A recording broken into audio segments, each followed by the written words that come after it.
The beautiful Las Vegas ballpark is the site of the AAA Championship presented by Capital One. One game will decide our title today. The International League champs, the Durham Bulls, representing the Tampa Bay Rays, take on the Pacific Coast League champs, the Reno Aces, affiliated with the Arizona Diamondbacks. And welcome to the broadcast booth. I'm Brett Dolan with Matt Neverett. Delighted to have you with us. This has been a fun and busy weekend of AAA baseball. A pair of winner-take-all contests deciding the PCL and International League champions, and one more game today, Matt. This almost has that March Madness college basketball feel with this format. Yeah, absolutely. And as you mentioned, a busy and fun weekend. Those are the two words that I would use to describe what we've seen here in the first AAA Triple Championship weekend here at Las Vegas Ballpark. It's been a great venue to host. It's been a couple of great games and hoping for another one tonight. Now, the International League was decided a night ago. Nashville, the Sounds had an amazing season, but they were taken down in resounding fashion, 13-0 by the Bulls. Yeah, and Durham did nothing except hit and play great defense last night. You got guys like Vidal Brujan, 4 for 5, Bly Madris, a couple of doubles. He was robbed of another one. He could have had 3 two-baggers in the game, and this Durham team hit and kept on going, adding on to that picket fence from innings 1 through 9. It was Brujan leading the charge at the top of the lineup. Not in the lineup today for Durham, so we'll see how the shuffling goes and the adjustments that are made by the Bulls. And again, for Madris, the extra base hits. The party got going early, and they kept it going throughout the night. And as you mentioned, it was no small team that they defeated. This Nashville team with 91 wins during the regular season blanked a 13-0 final last night. That is certainly the uniqueness of this one-game winner-take-all. Now, a couple of nights ago, the PCL crowned their champion. El Paso ended up losing to these Reno Aces, and they love playing in this ballpark. Yeah, Reno 15-4 in their last 19 games here at Las Vegas Ballpark, and they were a very different kind of winner. They got up 4-0 early and then just kind of held on. Brandon Fott gave up 2 runs on 10 hits over 5 innings of work, and it was his worst outing in AAA. So if your worst outing is giving up just a pair of runs in a winner-take-all game, you're doing something right. And it was a great job offensively. It was Jake Hager with a 3-run home run in the second inning to springboard the Reno offense. Other top performers included Dom Arroyo and one of the top prospects in Major League Baseball, Alec Thomas, who had a pair of hits atop the lineup, and he'll be back there once again here tonight for the Reno Aces. Of course, Hager has already been called up to the big leagues, so he will not be part of the fun today. But let's take a look at our starting lineups. Presented by Corona Hard Seltzer for the Durham Bulls. Who do we need to look out for in this contest? Well, with no Vidal Brujan atop the lineup, it's Josh Lowe taking over, playing in center field and leading things off. And Bly Madris, as we mentioned, a big offensive day yesterday, bumped up from the 5-hole to the 2 spot tonight. So we'll see how the shuffling in the lineup takes place. Rene Pinto, Tristan Gray, a couple of big-time hitters in the lineup for Durham, bringing home a lot of runs in the middle of the starting 9. And we do know Madris will have plenty of friends and family here today. Also, let's segue and switch gears to the Reno Aces. Take a look at our defensive starting lineups, as well brought to you by Corona Hard Seltzer. Who should we focus on for the Aces? So as mentioned, atop the lineup, Alec Thomas absolutely flies in center field. He covers a ton of ground and has a cannon for a left arm. And right behind him in the lineup, batting second, playing second, Giancarlo Cintrone. He had a number of stellar defensive stops in the win against El Paso the other night. He really locks down that middle infield along with the speedy shortstop Blaze Alexander. It starts and ends with this middle infield defensively for the Reno Aces.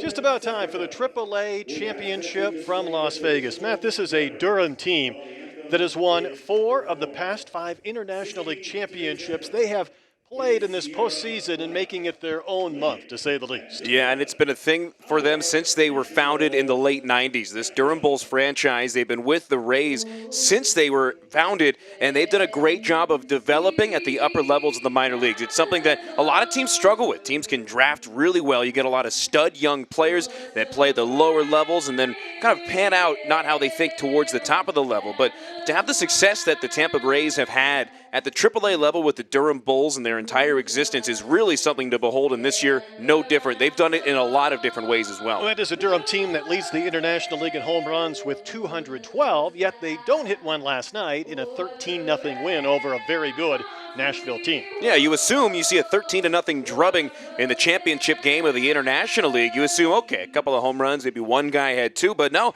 it was a lot of dink and dunk singles. It was a lot of base hits, just finding empty space in the outfield here at Las Vegas Ballpark, and it's kind of not par for the course, not only for Durham, who hits a ton of home runs. This ballpark is a launching pad. We're at just over 3,000 feet elevation here about 20 minutes to the west of the Las Vegas Strip. It is a steep incline when you're looking down at the glitz and the glamour of the Las Vegas Strip over the right field fence. Well, speaking of this ballpark, the Reno Aces have certainly made this home. 15-4, they swept a 6-game series here earlier this year, but they're playing great baseball. They've won 7 straight.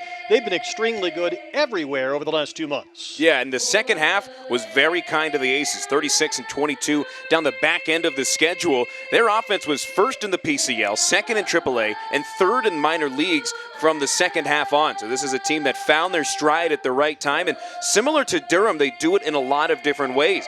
Jake Hager with a 3-run home run in the second inning on Friday to really springboard them out to an early 4-0 lead.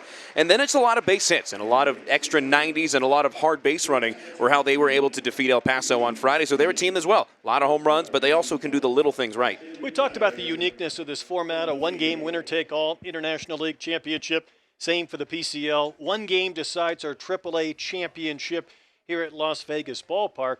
It's a little bit unusual to be playing this late in the year, considering the number of games we played this year on the AAA ranks. We've seen guys get called up, optioned down. Alec Thomas, for example, optioned down just a handful of days ago.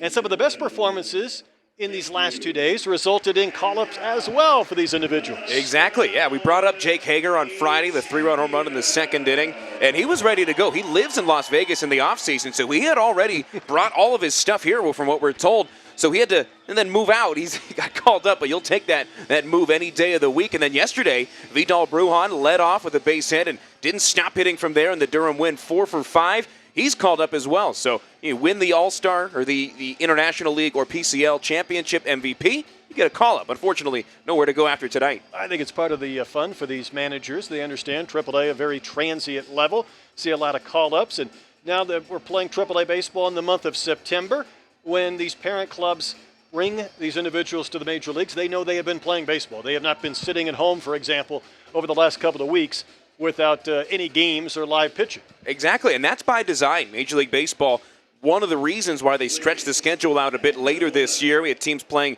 regular season, game 145, 6s and 7s for the first time in franchise history. It was so that your minor league AAA players can be ready to go when the big leagues need a body late in the season, whether it's making a playoff push or trying to fill out a roster for a team way under 500. But as you mentioned, these teams playing way later at the AAA level, but again, that's by design through Major League Baseball. Certainly going to be a lot of fun tonight. The Durham Bulls representing the Tampa Bay Rays and the International League, and the Reno Aces, winners of 7 straight. And when you look at what Reno's done over the PCL and really for the entire year, Durham an 86-win team and the Aces 85. So there's a lot of similarities as well when these two teams have had this level of success from the beginning of the year into October. And it'll be interesting to see who strikes first. Obviously, Durham as the road team will get first at bat. They're going up against Danny Olivero, and we're told it could potentially be a short leash for Olivero. And with a well-rested bullpen for Reno, a litany of options to go to behind him, we're told it's a race to the 6th. They're just trying to get through to the 6th inning and then piece together the last 3 innings out of the bullpen for the Reno Aces. And for Durham, they're turning to the number 1 prospect in the Rays system in Taj Bradley. So this is going to be an interesting pitching matchup right from the jump. We might have a lot of people watching tonight that are more Major League Baseball fans than minor leagues, and they understand when you get to the big league postseason, it's about allocation of resources from a pitching standpoint. The same might apply here, even though it's one game. I mean, you don't have to leave anything to chance. You can run out these individuals out of your bullpen however you choose to allocate them. But again, the strategy becomes maybe a little more magnified when it truly is just one game. Yeah, and both of these teams, Reno and Durham, each used 3 relief arms exactly in their wins on Friday and Saturday. And Reno, as the PCL champ, a bit of an advantage because they had 3 relief arms go Friday. Nobody threw yesterday. We're told they were here hanging out at the Red Rock where they're staying across the street here in downtown Summerlin. And then for Durham, yesterday, 3 relief arms going 2 innings each. None of them gave up a run, so those 3 arms, we were told, are available today. And, of course, in a championship game, it is all hands on deck. Let's circle back to this format, the inaugural AAA championship. You go back to 2020. It was a lost year for many, but most certainly for those in minor league baseball. And last year, while things were able to get back to some level of normalcy, and Durham was the AAA champion, they did not earn it on the field. I mean, they had the best overall record. They were crowned AAA champs. But to get back to be able to have this type of event, I think really adds a little more credence and credibility to establishing a AAA champion, and we're about to find out which one of these two teams will get the title. Absolutely. And in a series like this, we highlighted how late the schedule has gone. The only way to do it is one game each, and then the winners take all. So that's what we've got here. And, of course, we're at the tail end here. The light at the end of the tunnel tonight. Olivero again will be on the hill tonight for the Reno Aces, getting a chance to see the Aces taking the field, the home team representing the PCL. Olivero, though, at AA Amarillo this year, Matt struggled. I mean, we're talking about a 2-9 record, a 6.19 earned run average, but saving some of his best performances for the end. And his best feature in that AA level, as you mentioned, the record and the ERA not where he'd like to, but it was the longevity. Threw a ton of innings at AA and has thrown no less than 5 in each of his 5 AAA starts with the Reno Aces. So with Olivero, who started here at Las Vegas Ballpark just over a week ago, familiarity's there, and you know what you're going to get in terms of the length, and he's got a pretty good defense behind him. Indeed, there is a look at the Reno defense. Beautiful day for baseball here in Las Vegas. Temperatures will be at 89 degrees. We will have some shadows, Matt, covering the plate, sunshine in the infield. How will that affect the hitters over these first few innings? Well, the sun sets from beyond the third base side here at Las Vegas Ballpark, so as you can already start to see the shade at home plate and down the left field side. Everybody's going to be in the sun to start, but as the game goes on, the infielders and outfielders on the left side are going to be the first in the shade, and the right fielder for Reno, Fletcher, for Durham, Witherspoon, they're going to be staring at the sun for the majority of this contest. It will go down as we get into the later innings, but they're going to be in the sun out in right field and first base for the majority of tonight's action. Hey, it's time for baseball. And Josh Lowe is going to step in. Lowe's had a couple of different stints this year with the Tampa Bay Rays. 14 homers, 67 knocked in. And his brother Nathaniel was also drafted by the Rays, but part of the Texas Rangers organization, 27 home runs this year. So you've seen a lot of Lowe brothers, and we're underway from Las Vegas.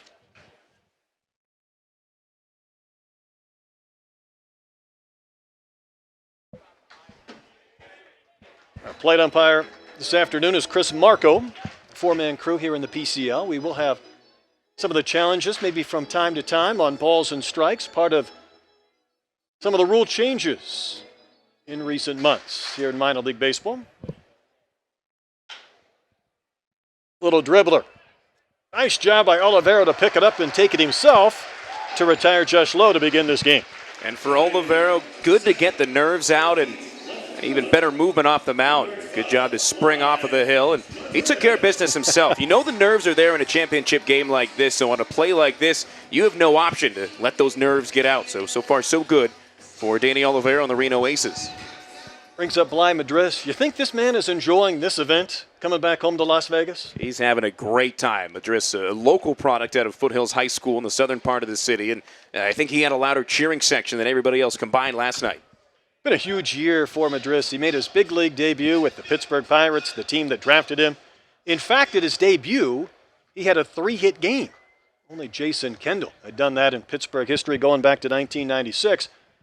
But claimed by the Rays in mid-September, he's had just 10 games in a Durham uniform, yet he gets to come home and play for a AAA championship.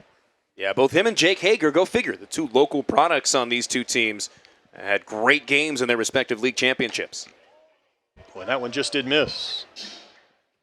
Just underway. Bly last night, a pair of doubles and 4 at-bats in the 13-0 win. Of course, the offensive numbers maybe a bit inflated for Durham. He had a number of trips around the starting lineup, but Madris 2 doubles, could have had another one. It was a great jumping grab by the second baseman to take away another double for Madris. He did nothing but sting the ball last night. With a huge cheering section behind the Bulls dugout, they're back today. That's a big wave and a miss. 92 on the gun from Olivero. And a lot of tools for Madris, and the Rays liked him enough to add him to their 40-man roster when they picked him up. You know, right-handed thrower, left-handed batter, profiles as a corner outfielder with a lot of pop in the bat. Off his hands, he's going to float one out to right for the first hit. So Madris continues where he left off last night, and the Bulls have a base runner.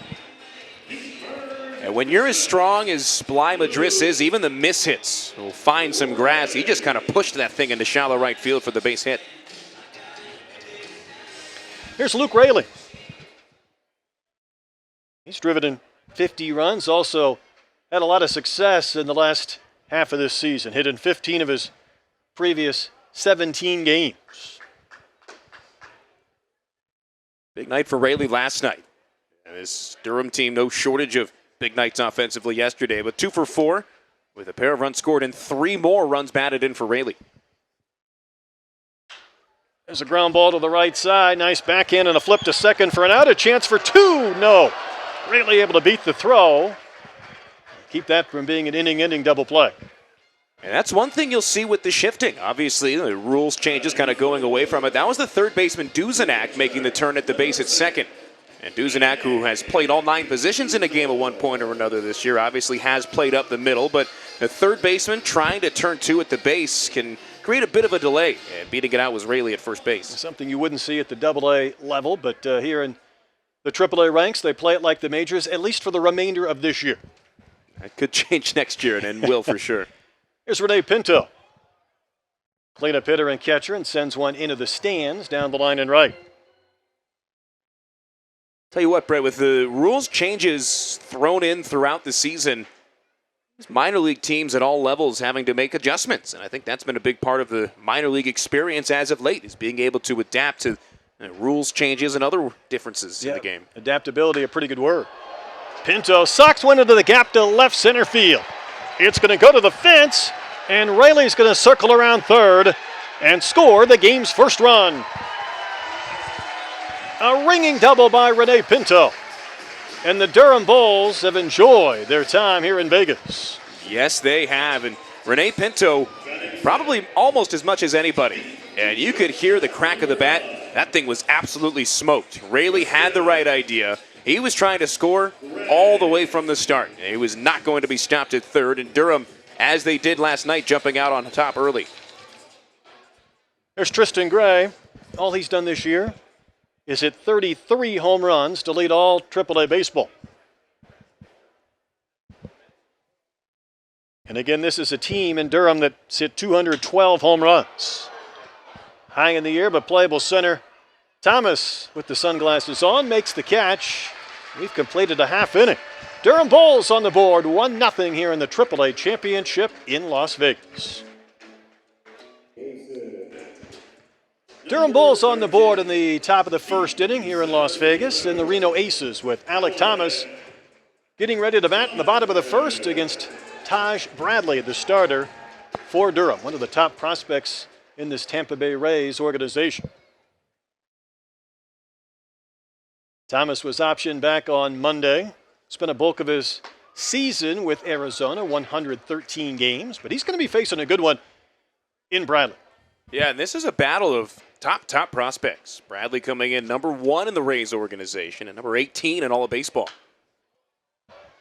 He's pitched well over his last 6 starts. You go back, though, to last season for Bradley, and he was a guy that led all full season minor league baseball pitchers in earned run average at 1.83.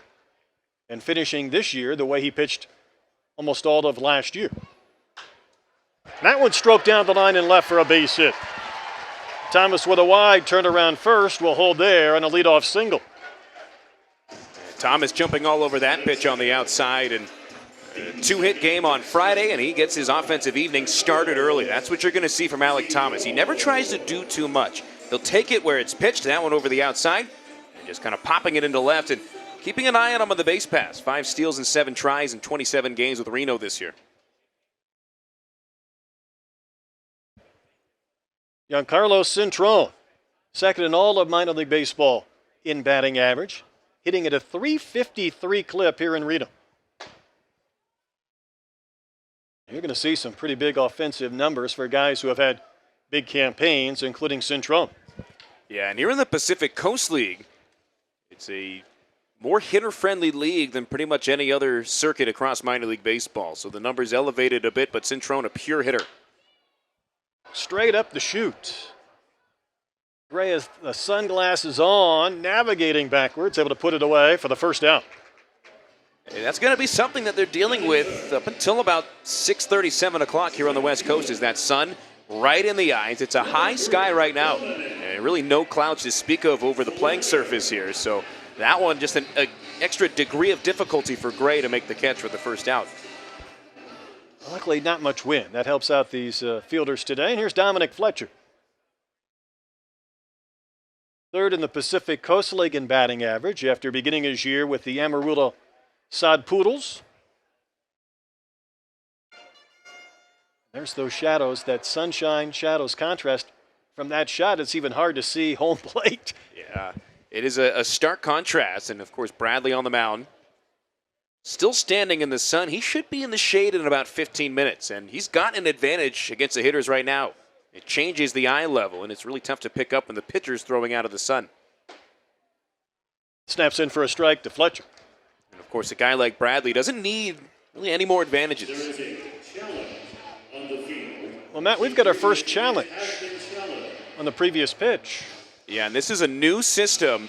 Each team with 3 challenges. If you get it right, you keep it. And that one way up. I would say that's a good challenge. So that's an example. Fletcher. Let's see, that's an example right there of a batter using it correctly. So with that, Reno still has their full allotment of 3 challenges. And when it comes to the challenges, glad we got one of these out of the way early. It's a new system. It's exciting. You wonder if plate umpire Chris Marco might be fighting the same thing that Fletcher and these hitters are, just picking up that baseball out of bright sunshine coming into the shadows at home plate. Yeah, absolutely. Yeah, we've talked so much about the pitcher and batter dealing with the shadows. We forget about the umpire. And it's been interesting to get it started coming out of the All-Star break. Is Las Vegas one of 2 or 3 teams in the Pacific Coast League that use this challenge system, and in the International League, it's just Charlotte. And so, again, each team with 3 challenges. The challenge has to come from either the batter or the pitcher and the catcher. It cannot come from the bench, and we've seen umpires wave off potential challenges because the manager is yelling from either dugout. So it's got to come from them, and you saw it's pretty quick. It really does not add any additional time to the game. Yeah, I love it. 3-0 pitch misses to Dominic Fletcher, the brother of David, the LA Angels infielder. And Reno Aces have a couple of runners on base here in the bottom of the first inning.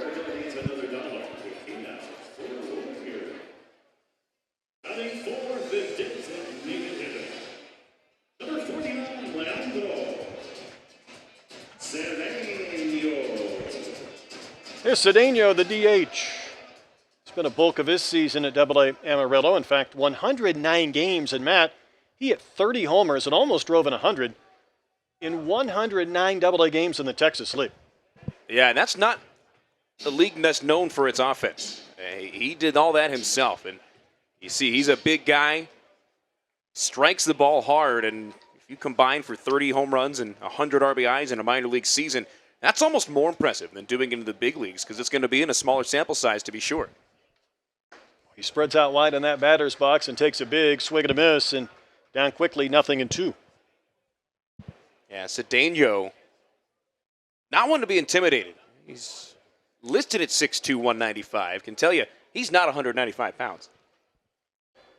No, he's closer to 295 than 195. That's a big man who could impact a baseball. Got fooled. That's a swing, and that is a strikeout. 2 gone. Good pitch from Taj Bradley when he needed to snap one off. Yeah, Bradley, fastball, slider, changeup combo. He does every now and then mix in a curveball, but he uses that slider as more of a true slider, a fading pitch away from a right-handed batter like Cedeno. First strikeout of the day is the 54th for Bradley with Reno, and now just under 60 innings. This is Dominic Canzone, the left fielder. He's had a pretty good campaign as well with 16 homers, 68 knocked in. Durham got a run in the top of the first. A couple of base runners for the Aces here in the bottom of the first inning at the AAA Championship, Las Vegas Ballpark. Thomas at second, Fletcher aboard at first. Up and in to Canzone. Canzone, the former Ohio State Buckeye, 284 batting average during the regular season for the Reno Aces. And they were a team that led the PCL in batting average across the board. A lot of high marks in the batting average category up and down this lineup. In the air, third base side.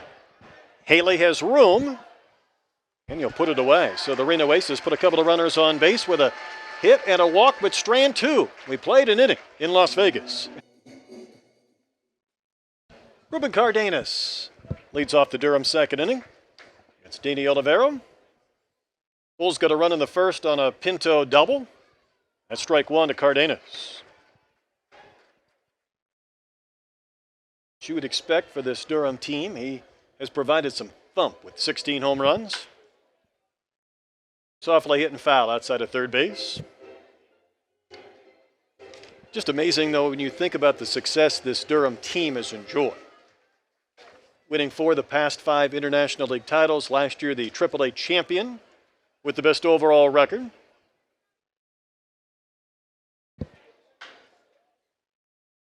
Yeah, not only that for Durham, the championships, it's a lot of the work to get there comes in winning your division. And since the founding of the Durham Bulls in 1998, they've won 16 division championships in 24 years. So if they don't win it, it's a disappointing season for them. Right, 8 AAA championships, and for a long time they were a Class A member of the Carolina League. As Cardenas singles to right to begin the second inning. And all things considered, no disrespect at all to the El Paso Chihuahuas. Was looking at Reno as a very high pick to win the PCL champion. The International League Championship game, a lot more down the middle, and some would call this an upset, with Durham defeating the Nashville Sounds, who won 91 games and were a wire-to-wire winner. Yeah, just a fantastic season for Nashville. I'm sure the disappointment comes in having the one game and playing one of your worst games of the year at the most important point. As Grant Witherspoon steps in and takes ball 1. Gets back to that March Madness, that one-game winner-take-all feel. And obviously when you play this long of a season and your regular season carries into the end of September, it's just not possible to play a 3 or a 5-game series, which I think adds to the uniqueness of this AAA championship. Yeah, for sure. Well, and especially when you come to a place like Las Vegas. I mean, got to get in, get your games in, get out, because a lot of these guys are ready to go back and be with their families for the offseason. Big wave and a miss by Witherspoon. And for Olivero, he's looking to work the lower outside corner to left-handed batters. He features 3 different fastballs, a 4-seamer, a 2-seamer, and a cutter, along with more of a true slider and a changeup as well. There's his 2-1 pitch. Tremendous swing and a miss by Witherspoon. Olivero last year, you keep in mind, had a non-surgical stress fracture in his elbow. It did not require surgery, but I'm sure for him to be healthy this year, to be pitching in this game, certainly makes last year's rehab and maybe the time away that much more important. Be able to come back, build, put forth a big year, and finish strong. Absolutely, and he's not a guy that ever was in the mid to upper 90s. So it's not going to be as hard to come back and maintain the same velocity for a guy like him as opposed to somebody who throws upper 90s in triple digits. Here's a payoff pitch. It's just outside. Witherspoon had a couple of huge swings and misses, but he ends up working the walk. A couple of Durham Bulls on base here in the second inning. And this is more of what they experienced yesterday, was finding ways to get runners on base and then strike when they have the opportunity. And Jim Haley played 112 games this year, no stranger to that strategy. 18 homers for Haley.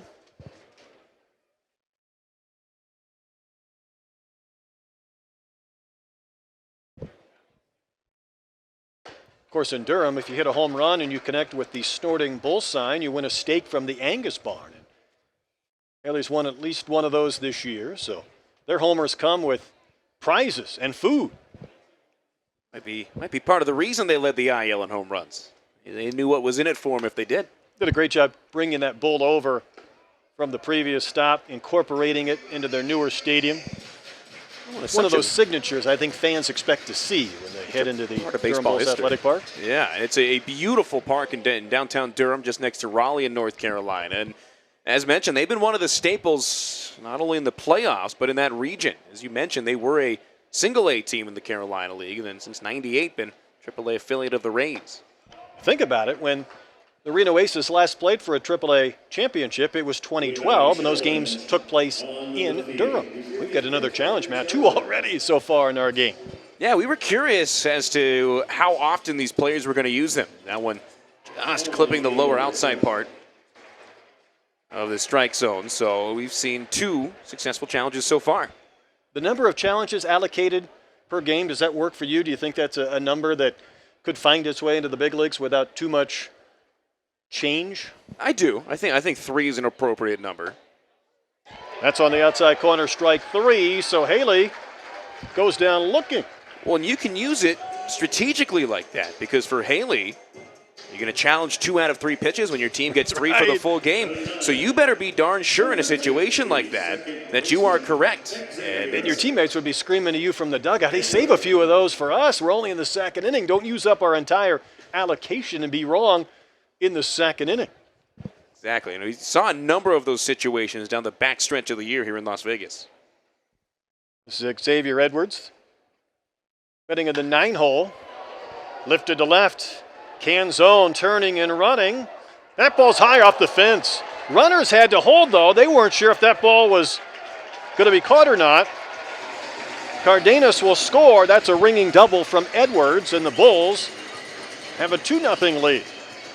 And as you mentioned, the runners holding up. Part of that comes with the lack of familiarity in this ballpark. That's one area where Reno does have an advantage. And Edwards missed his 6th home run with Durham by about a foot. I mean, that thing was off the yellow line on the top. He just missed going out just in front of the 380-foot marker in left center field. Yeah, that replay showed how close that was to being a home run, and I was probably with the runners. I thought Canzone was in a position where maybe he was going to try and make a catch near the fence, the base of the wall, but instead, the Durham Bulls have outscored their opponents 15-0 so far here in Las Vegas. That's not a bad clip coming into a championship game against some of the best teams in your division.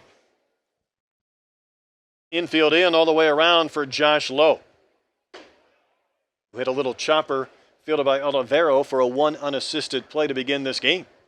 And one last thing on the Edwards home run. He hit it to a point in left center field where a lot of the wind blocked by the biggest video board in the minor leagues here at Las Vegas Ballpark. There are a couple of jet streams here. That is not one of them. Down the left field side and to right center are the 2 areas where you'll likely see the most home runs. Ball to strike to Lowe. A couple of different stints with the Tampa Bay Rays this year. In fact, he began with Durham before it was quickly called up to Tampa. Coming off a season a year ago where he went 20-20. 20-plus homers, 20-plus steals for the Bulls. First time a Durham player had done that since Justin Ruggiano in 2007. 14 homers this year, but nonetheless more than 20 steals again. That's a rare combination in today's game, Matt, to be able to have a 20-plus homer potential and 20 stolen bases. We usually see one or the other right now in our current state of this game. Well, that's the power-speed combo that is to die for, especially nowadays when the stolen base is out of vogue. To have 20 opportunities is a big one, and to have 20 successful swipes, even better. Big early chance, and that's by the mound, but fielded by Alexander. He's going to freeze both runners. Retire Low at first, so by bringing the infield in, that soft ground ball did not add to the Bulls' 2-0 advantage. If the infield's deep on a play like this, the runner Witherspoon off at third likely would have broke on the soft contact. But as you mentioned with the infield in, Alexander not only had time to field it, he looked both runners back, as you said, and threw it to first. It was looking everybody back. Yeah, that's all because of the infield drawn in. And you can usually tell what an infield is supposed to do, quote unquote, by the way that they're aligned. That one to a T. So here's Madris, the Las Vegas native, who singled in the first, and he takes strike 1. Madris has split the year between AAA Indianapolis and Pittsburgh.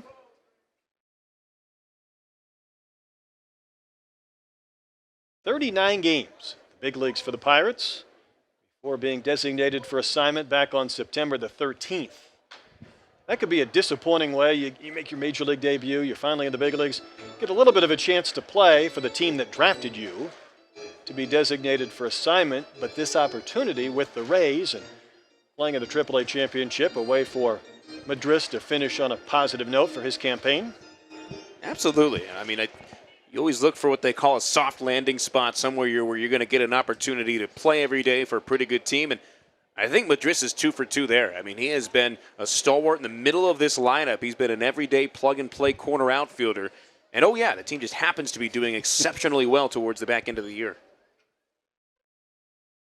Bulls might be a little bit disappointed if they only push across 1 run this inning, considering Edwards just missed a 3-run homer. 1 just scored on that high double.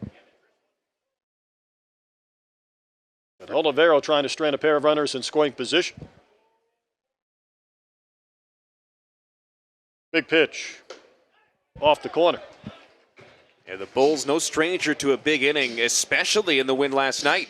They scored 13 runs on 15 hits against Nashville. They scored 4 in the third, 3 in the fourth, 4 more in the seventh, and they scored single runs in the second and the fifth. I would say those crooked numbers really grabbed your attention across the scoreboard.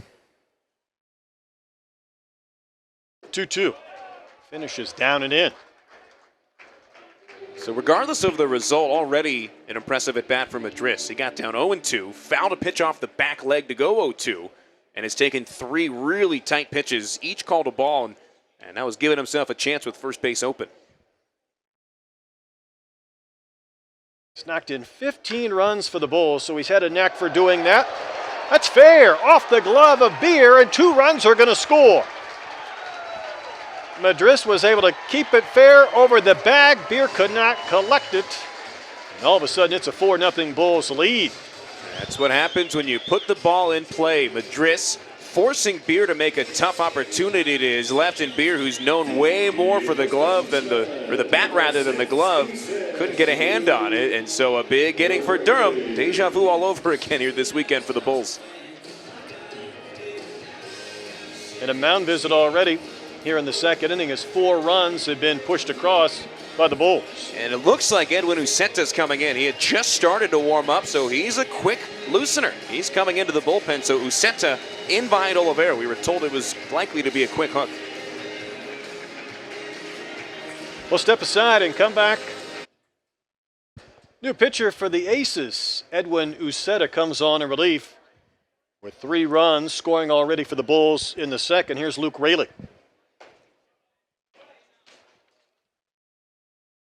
Raley reached on a fielder's choice and scored just an inning ago, but Olivero does not make it through the second. After that 2-run double from Madris.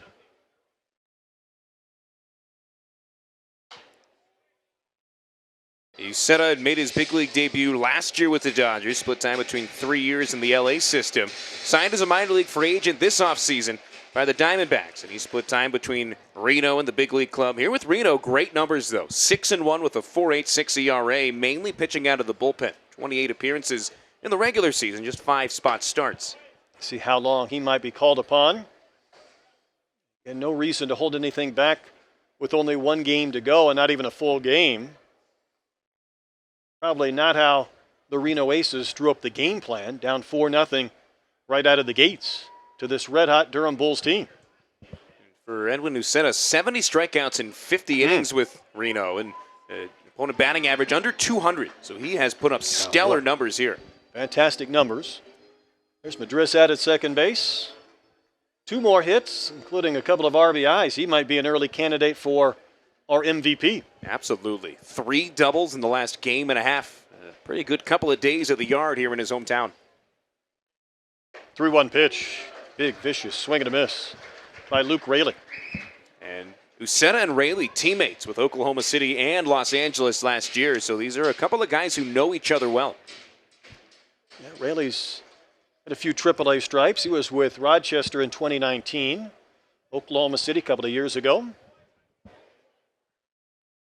Trying to win a AAA championship with the Durham Bulls. And interesting here to see the catcher Herrera call time and go out to the mound. It's a big pitch coming up, especially with the way that this inning has gone. And for Reno, it's going to be about finding a way to not let this game get away from them. Part of that is going to come down to getting some offense going in the bottom halves of their innings. But Uceta's going to need to play stopper here, as Olivero charged for 4 runs on 5 hits thus far over an inning and 2/3. If Madris scores, that would cap his ledger at 5 runs all earned. So Uceta trying to stop things not only here in the second, but as you mentioned, Brad, he'll likely have to go at least another inning or 2 for the Aces. After the convo, here's a payoff. That's downstairs. That's ball 4. I think your point is a good one. We see a lot of high-scoring games out west and at elevation and here in Las Vegas. But the Reno Aces really don't want to fall any further behind if they can help it to aid their process of trying to come back later on in this contest. And this is a Reno team that's not unaccustomed to coming back late. They've done a good job of fostering a lineup of guys that have been pretty consistent day in and day out. They've got a lot of the same players on the starting lineup card most days. Well, Pinto had a ringing double to the gap just an inning ago that started the scoring. And he has a chance to do a little more damage in the second. Yeah, he hit a ball off the top of the fence last night in the win against Nashville that nearly left the yard. Not quite as close as Xavier Edwards, who missed a home run by, I would say, less than a foot. Pinto's was maybe 2 or 3 feet down from the top of the wall, but regardless, an absolute stroke to left. Pinto's double to left center in the first inning came off the bat at 107.8 miles an hour. Hardest hit ball so far. Driss at second, Rayleigh aboard at first. Those shadows have worked and advanced their way out past the mound, but still, what a contrast between Madris standing out there at second base in the plate area. At the very least, both the mound and the plate are both in the shade. Hard hit but fouled outside of third base. Ball and 2 strikes to Pinto. That one skipped off the tarp down the left field line. Can tell you from experience, that thing more for decoration than anything. We had our first rain delay this year. First rain delay in the 3-year history of Las Vegas Ballpark earlier this year in a game between the Aviators and the Albuquerque Isotopes. And it was a foreign experience to most. I bet it was. That's a wave and a miss. Pinto offers at the high one, down on strikes, and the inning ends. So a couple of pitchers navigated that frame for the Reno Aces, but 3 more runs come across for the Durham Bulls. They built this early 4-0 lead. Reno Aces have some work to do in the AAA championship. Trailing Durham 4-0. They bat in the bottom of the second. Alexander, Beer, and Herrera against Taj Bradley. Blaze Alexander hasn't been with this team long. Called up from AA Amarillo back on September the 20th. He was a sod poodle. That's a newer team name, and it's one of the more unique ones. Sod poodle, another name for a prairie dog, which there are no shortages of in Amarillo, Texas. Of course, when you're called up in the Rays organization from AA Montgomery, you're a former Biscuit. That's a good matchup with AA team names. I like it. Alexander, though, came out of IMG Academy, spent a lot of time in Florida, so like many Floridians, a little bit distracted this week with Hurricane Ian and worried about the ramifications. No, we've got another challenge. We have 3 already in the first couple of minutes. And we'll see if it's upheld. It is going to be a 3-ball, no strike count, and it is. That one a bit up, so. I'd say 2 of those have not been close, Matt. No, that's our first unsuccessful challenge. So that one initiated by Durham. They've got 2 unsuccessful challenges remaining. And Alexander looks at that 94-mile-an-hour pitch down the middle for a strike. Yeah, Blaze Alexander absolutely named and then some. He can absolutely fly on the base paths. 10 steals between 3 levels in the organization this year, and mostly just because he's not as aggressive on the base paths as many pundits would like him to be. That's about the only knock on his game. Got a brother, CJ. He's AA ranks for the Royals at Northwest Arkansas this year. Started in the Braves organization. And for Blaze, extremely good numbers at Amarillo. He batted .306, 17 home runs, 54 driven in just 88 games. That's where he spent the bulk of his year after spending all of last year in Advanced A Hillsboro.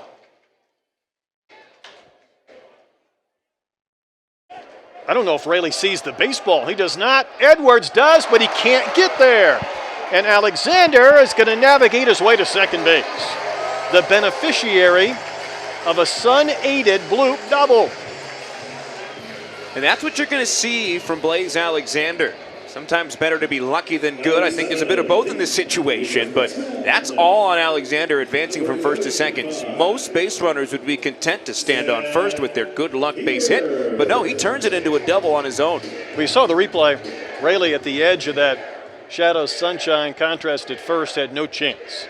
Edwards made a pretty good path towards the baseball, but almost overran it. And Reno could use a few breaks. Here's Seth Beer. 38 games with the Diamondbacks this season. 14 homers at AAA. Matt, he was originally in the Houston Astros organization, traded in that Zach Greinke deal. And all 4 players that came to the Diamondbacks in that trade have been in the big leagues at some point. And now the question for Arizona, can 1 or 2 of those players stick and have a long career at the major league level? We've had a good chance throughout the year to talk to Reno play-by-play announcer Zach Bagrity on the radio side, and just commenting on the timing of a lot of these Diamondbacks prospects. They've done a great job of getting groups of prospects at different levels at different times, and they've got a really good group of young players kind of in this quadruple A stage right now between Triple A and the big leagues. Next year is going to be a very telling year at the major league level for the Diamondbacks as a whole. A guy like Beer included in that is a bat-first first baseman playing in the field today so that Cedeno can bat as a designated hitter. Yeah, the universal DH has changed things for some players in National League cities over this last year, and you would think Seth Beer would be one of those. Absolutely. I think maybe no more than him because he is mashed here at Reno. It's a great start to the year at the major leagues and then kind of tapered off from there, lower batting average than a lot would have liked. The power's always going to be there. It's going to be the ancillary stats around that pop. Well, you want to take us through April 7th for the walk-off home run earlier this year with the Diamondbacks? That's got to be the highlight of Seth Beer's baseball career. On April 7th, as you mentioned, which is also National Beer Day. Of course it is. Of course it was. Walk-off grand slam in Phoenix against Craig Stammen and the now playoff-bound San Diego Padres. It was Seth Beer walking it off, and to this point, his only major league home run of the season. On National Beer Day. That one's down the line and left, and it's foul. Hugging the line for a period of time, but would not stay fair. A good swing there on a 1-2 pitch. I mean, that one outside. You could see he kept the weight back and had plenty of drive off that back hip through the left side. That thing with a lot of spin off the bat of the left-handed hitter just hooked foul. Reno would love to get a run or 2 back. That bloop double from Alexander kind of set the table here in this Aces second inning. That's strike 3. Looks like Beer wants to challenge, Indeed. and he will. I would say as a plate umpire, you're a little bit worried when a few of these don't go the way you originally called them. You start to get a few hitters that immediately think of challenges, although that one will remain strike 3. So Chris Marco will be happy that replay upheld his call. So now each team with 2 remaining unsuccessful challenges. The strategy has been interesting, not only for pitcher, batter, catcher, but the umpires as well. I think it's gone to show just how good of a zone these umpires have, consistently day in and day out. So 1 gone for Jose Herrera.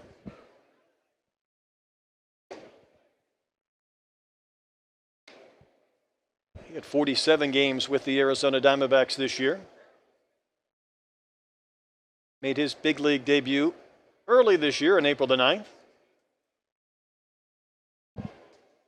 So many players in this game have had multiple stints in the big leagues, maybe started the year in the majors or started at AAA, then went to the major leagues. And I think maybe more so than ever before in our game. Teams are willing to option players and make changes, outright guys, put them on the roster, take them off, call them back up, just constantly trying to find the right mix of the hot hand at the major league level. Especially just because there's so many different ways to do it, like you said, at that major league level.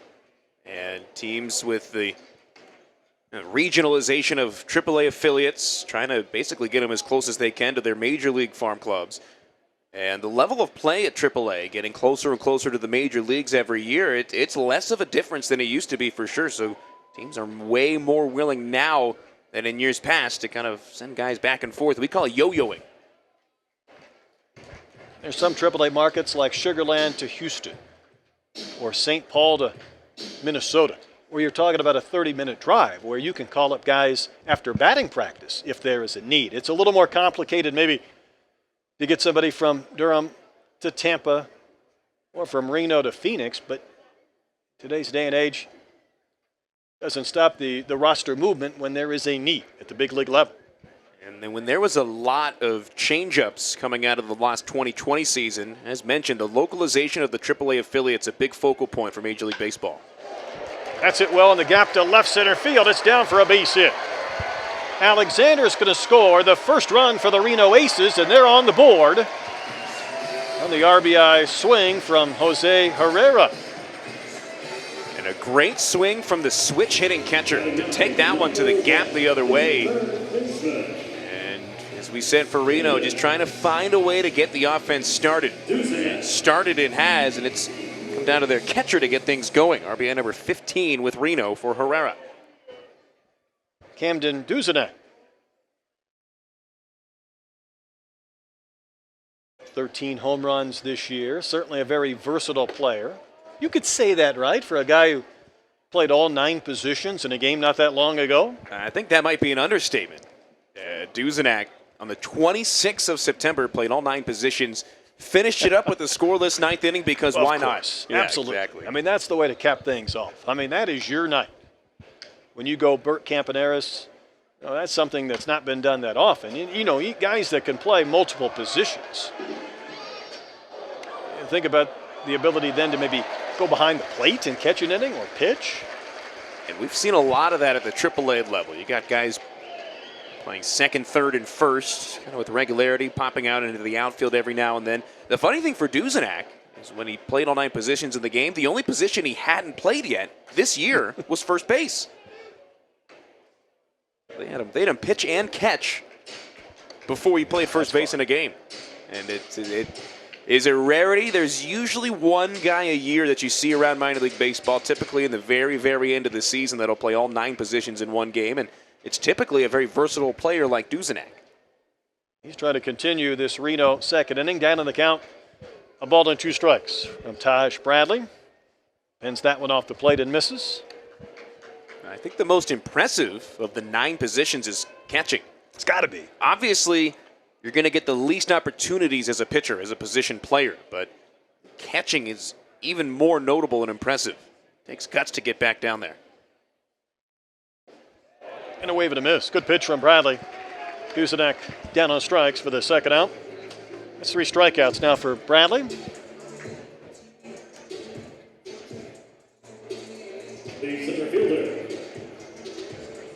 Turns the lineup over for Alec Thomas.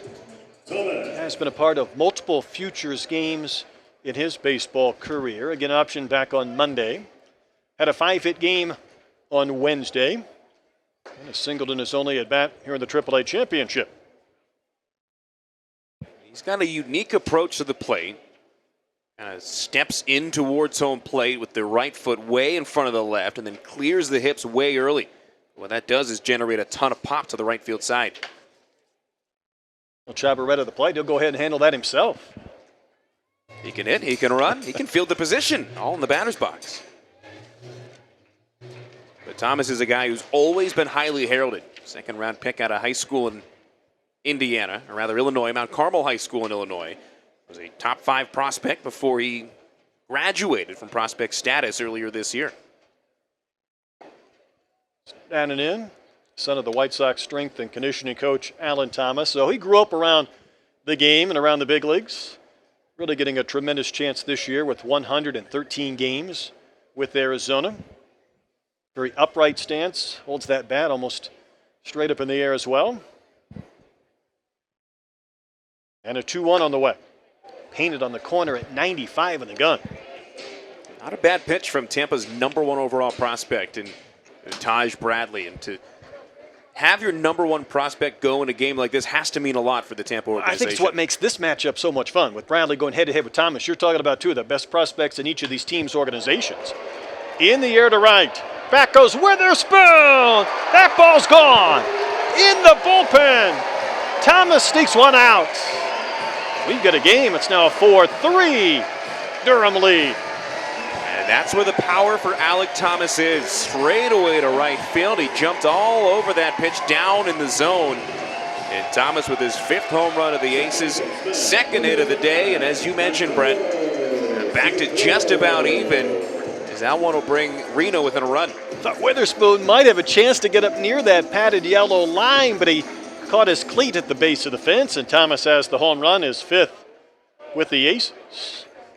Hey, we're shaping up for a fun game. A couple of games that really weren't terribly competitive in the one-game winner-take-all Pacific Coast League and International League championships, and we hoped that that would portend to a tight, well-played game tonight.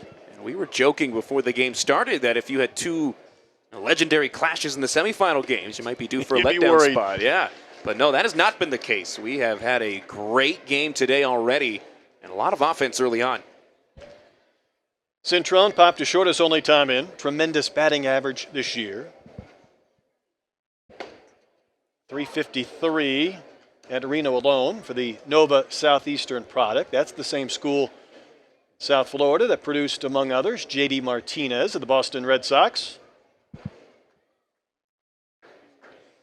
Tell you what, if you have talent in the baseball world, they'll find you. The scouts will. I mean, whether you're a JUCO player, Division II, we even have a Division III individual involved in this championship game. Maybe we'll see him later on. But if your talent shines, somebody's going to find you. Well, that's the beauty of baseball. So many teams, so many different levels, and there's so many different ways to be successful. There's no cookie-cutter method to get to the big leagues. And these minor leaguers, let's face it, 2020 was a challenge for everybody, society included.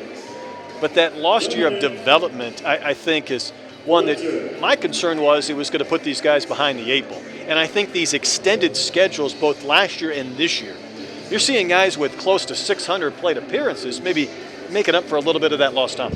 Absolutely. And 2023 schedule already released. It's the same amount, 150 games across the board at the AAA level. So they're continuing that. And as we said earlier on, a lot of it is designed to end the AAA season as close to the end of the big league season as possible. Of course, 22 less games, you have less off days, so that you can never get exactly there. But this is as late as the AAA schedule has ever gone, partially due to the fact that that 2020 season was a no-go.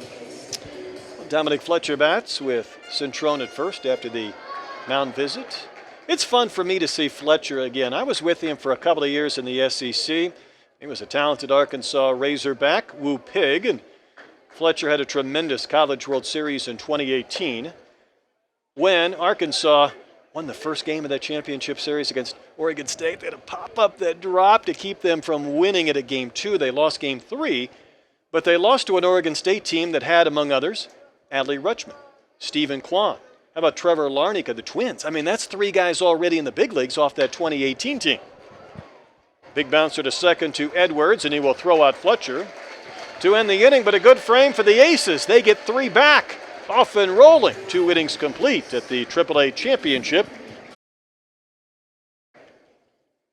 Welcome to the AAA championship, presented by Capital One. Brett Dolan, Matt Neverett here in Las Vegas. All of a sudden a 4-3 game as we go to the third inning. Seta got the final out in relief. Tristan Gray leads off this inning. A chop to first. Beer able to flag it down. Handle that play to retire Gray to begin the third inning. And a great job for Beer of staying home. Now one hit with some pop. We know Gray is a very strong batter, and it took a funky bounce, no doubt about it. And for Beer, who had that ball off the bat of Madris, skipping to right earlier and brought a pair of runs home. That's got to feel good to get back on the plus side defensively. Here's Cardenas. He singled leading off the second inning for the Bulls and would score the first of what would be 3 runs, only to see Reno score 3 in the bottom of the second. And the number to keep an eye on is the 34 pitch bottom of the second for Taj Bradley. One thing Reno did especially well was work long at bats, and a result of a couple of fruitful bounces before Thomas left the yard. Cardenas, a Cal State Fullerton product, drafted originally by the then Cleveland Indians. I'd say it's also pretty rare to see players at this level on their original organization. Now, we had a few in that matchup between Thomas and Bradley last inning. What are some of the things that those two guys have in common? They're both top 5 prospects within their organization. Those guys. And very early in their careers. Absolutely. Yeah, Bradley 21, Thomas 22, and bright future ahead of those two guys. 2 balls, 2 strikes to Cardenas, batting here in the third inning. Before Reno scored those 3 runs, Durham had outscored their opponents 17-0 in a game plus here in Las Vegas. Chop it to third, that's a foul ball. Dusenak took it with a bare hand, but in foul territory. Nice play for Duzenak, albeit in foul ground. But as you mentioned, really hot this weekend are the Durham Bulls. The Reno Aces coming into this series very hot overall over the last month or so. And they played a 6-game series just over 2 weeks ago here at Las Vegas Ballpark. They took 5 out of 6 games from the Aviators and were just absolutely dominant. They won 11 of their last 12 games that they played here at Las Vegas Ballpark coming into the weekend. Make it 12 out of 13 as they've gone 15-4 here this year. Yeah, they just enjoy gaudy numbers on the road. Probably love that resort that they get to stay in. Best PCL record in the second half. And their manager is Brady Williams. And he is the son of former big league manager Jimmy Williams. So that's become the family business, right? Managing baseball games. It's not a bad trade to get yourself into. Enjoyed a lot of success. That's a wave and a miss by Cardenas. Uceta has now set down 3 in a row, and he struck out 2 of those. Getting himself into a nice rhythm here to be sure. And we mentioned during the last inning, he'd likely need to play stopper. They're going to go to him for multiple innings. So he can be quick and efficient here through the third, especially with the offense starting to get on the board and rolling. It could change the complexion of this game for sure. Grant Witherspoon steps in as Aces shift 3 infielders to the right side of the diamond.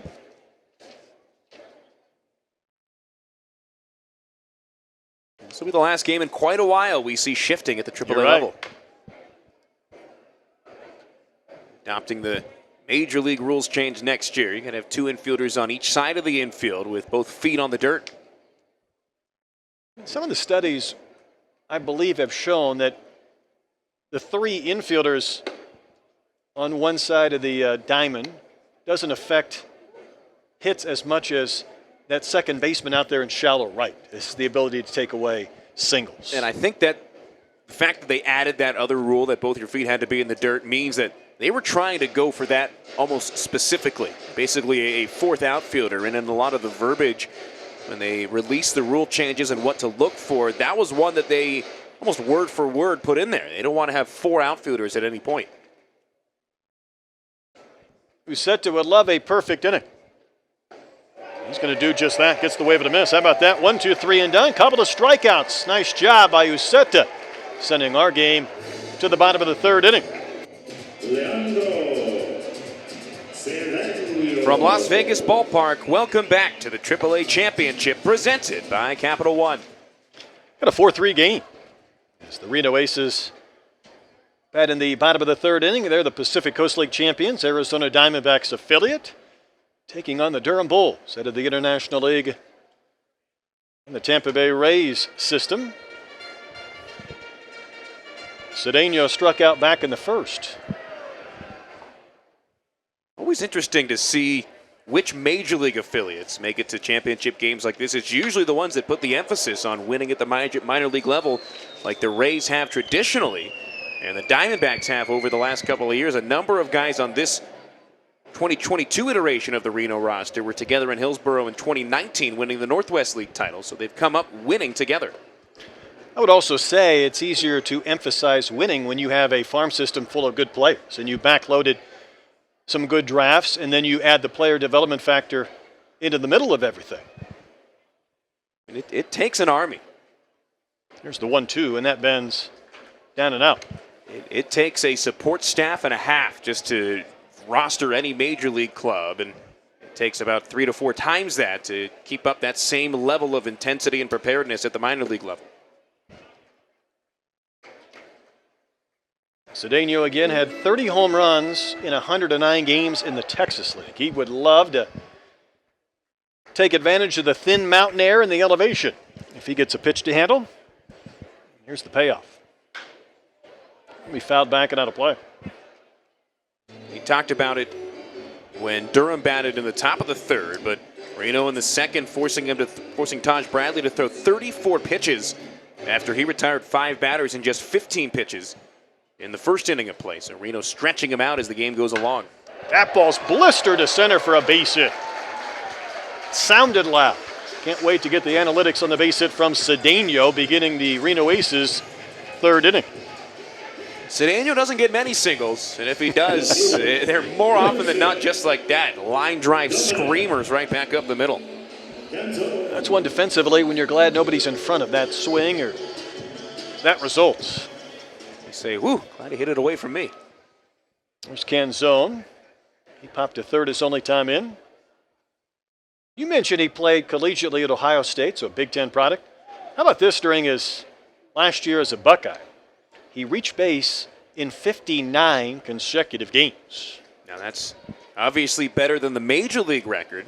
Not the PCL record, though, although they're held by the same guy. Joe DiMaggio, a 61-game hitting streak in the PCL when he was coming up in the Yankees organization, so Canzone falling right in the middle of that. And the number just now coming down on that Cedeno base hit. You ready? 107.5 miles an hour off the bat. I was thinking we might be 110-ish on that. We'll see one of those tonight. That ball's hit well to left. It's going to take a bounce and drop in front of Madris. So the Aces in business, back-to-back singles.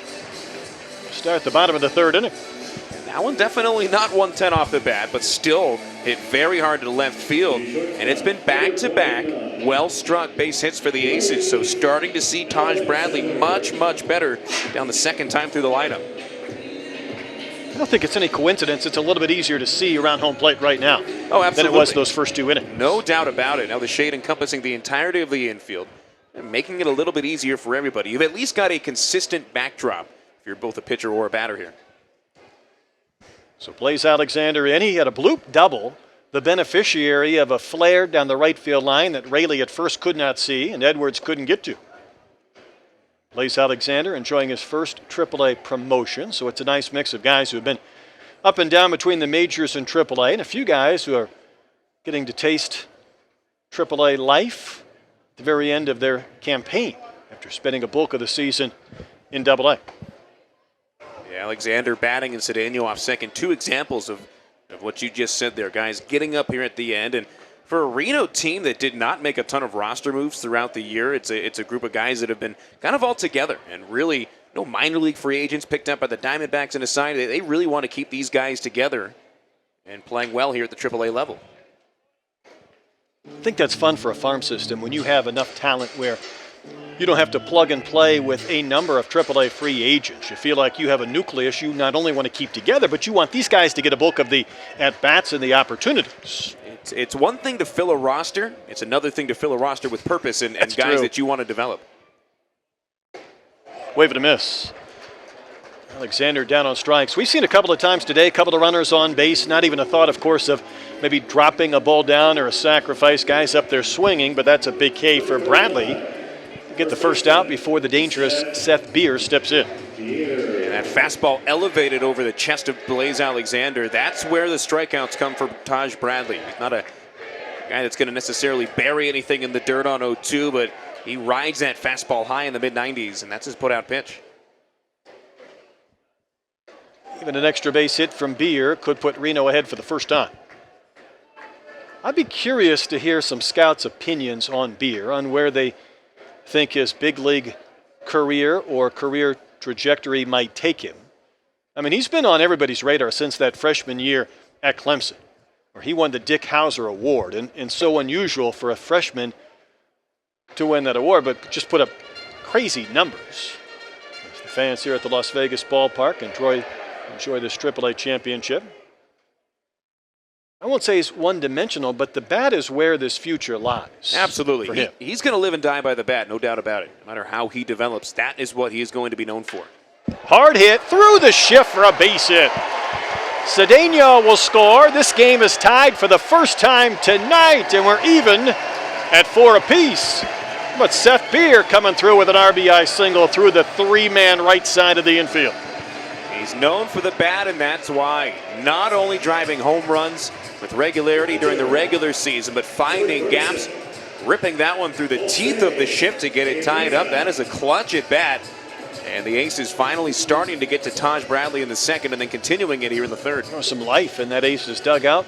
Canzone also took third on the single, and it brings up Jose Herrera, who drove in a run last inning. And when he did so, Matt, it got Reno on the board. They were down 4-0, and you were wondering if maybe the Bulls might be able to pull away. All of a sudden, it's a 4-4 game, and Herrera comes up again now with a chance to put his team in front. That was a big single, and with Yanni Chirinos getting loose, it might be a quick hook on Bradley here in the third. And it looks like it is, as manager Brady Williams will go to the pen. It'll be Chirinos in behind Bradley, as this game's going to go to the bullpen one way or another when it comes to the decision.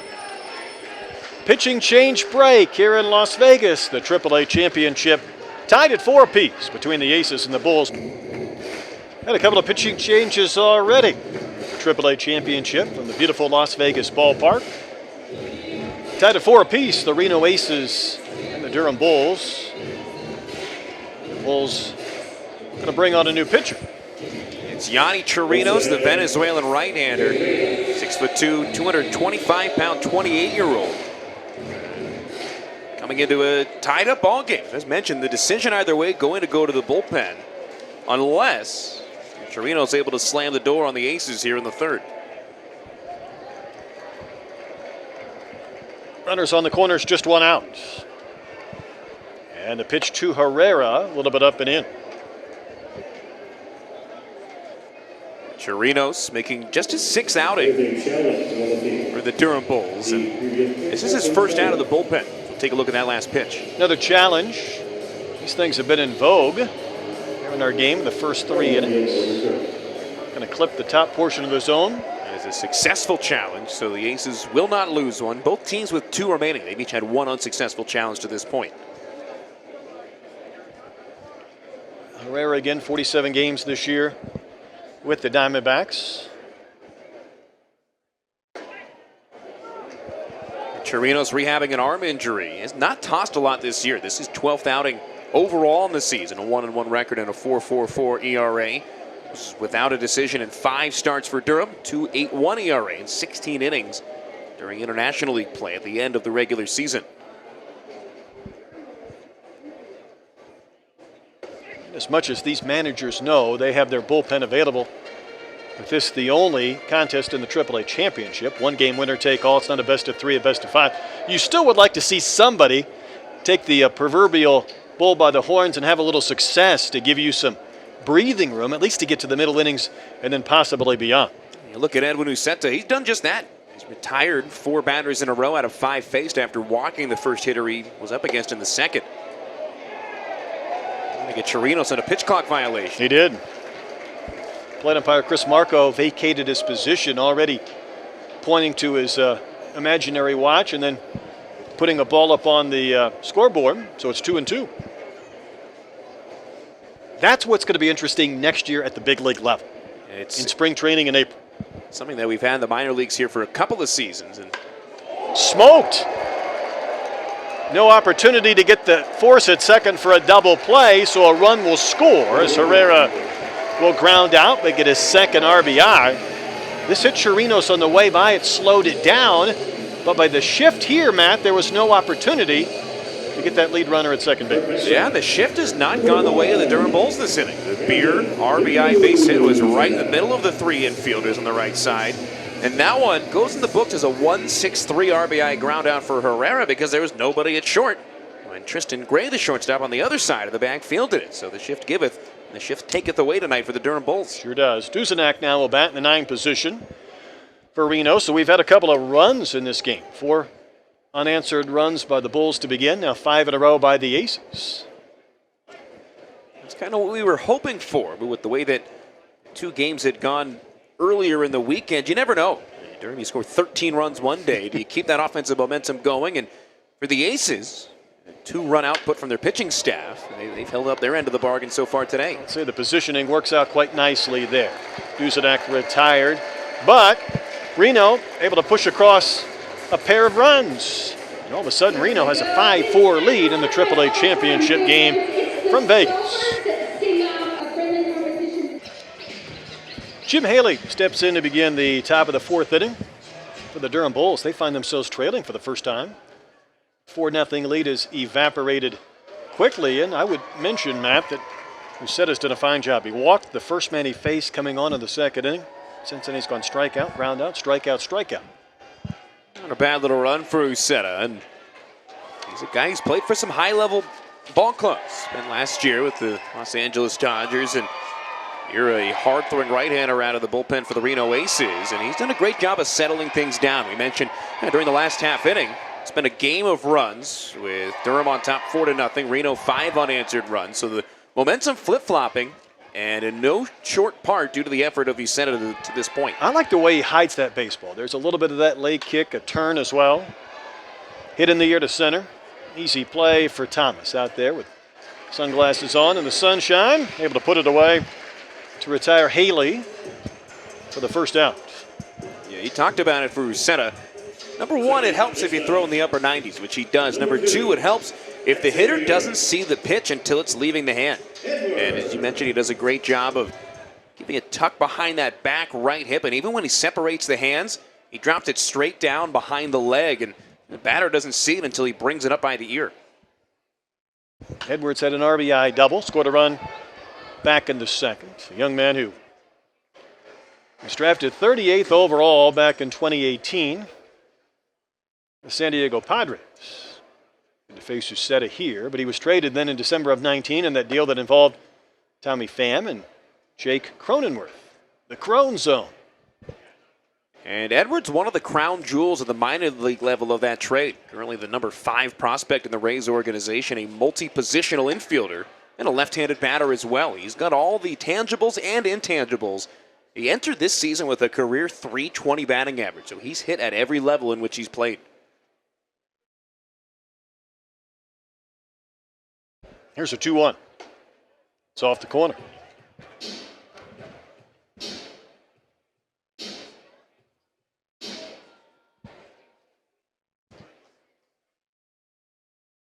His play might stand out in contrast to a team that leads the International League in home runs. It's on the ground, easily handled by Beer at first. Don't look now, Uceta's retired. 6 straight Durham Bulls. He's retired a couple of guys who had done damage against the starter Danny Alvaro, including Rene Pinto, who was the first batter that he struck out, and then Edwards, who drove in a run on a double in the second, grounding out there. Their final line on Alvaro, 4 runs, all earned on 5 hits over an inning and 2/3. He walked 1, struck out 1. 40 pitches, 25 strikes. He leaves with a no decision. So this lineup turns over now for the 3rd time for the Durham Bulls here in the 4th inning. Josh Lowe. See if Uceta might continue to pitch from a rocking chair, so to speak. Lowe's had a couple of soft ground ball outs in the game. 14 homers this year with the Durham Bulls.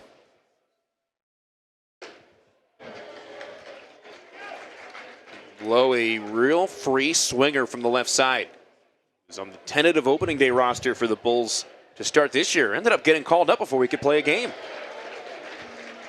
He's fooled on that one, 2-2.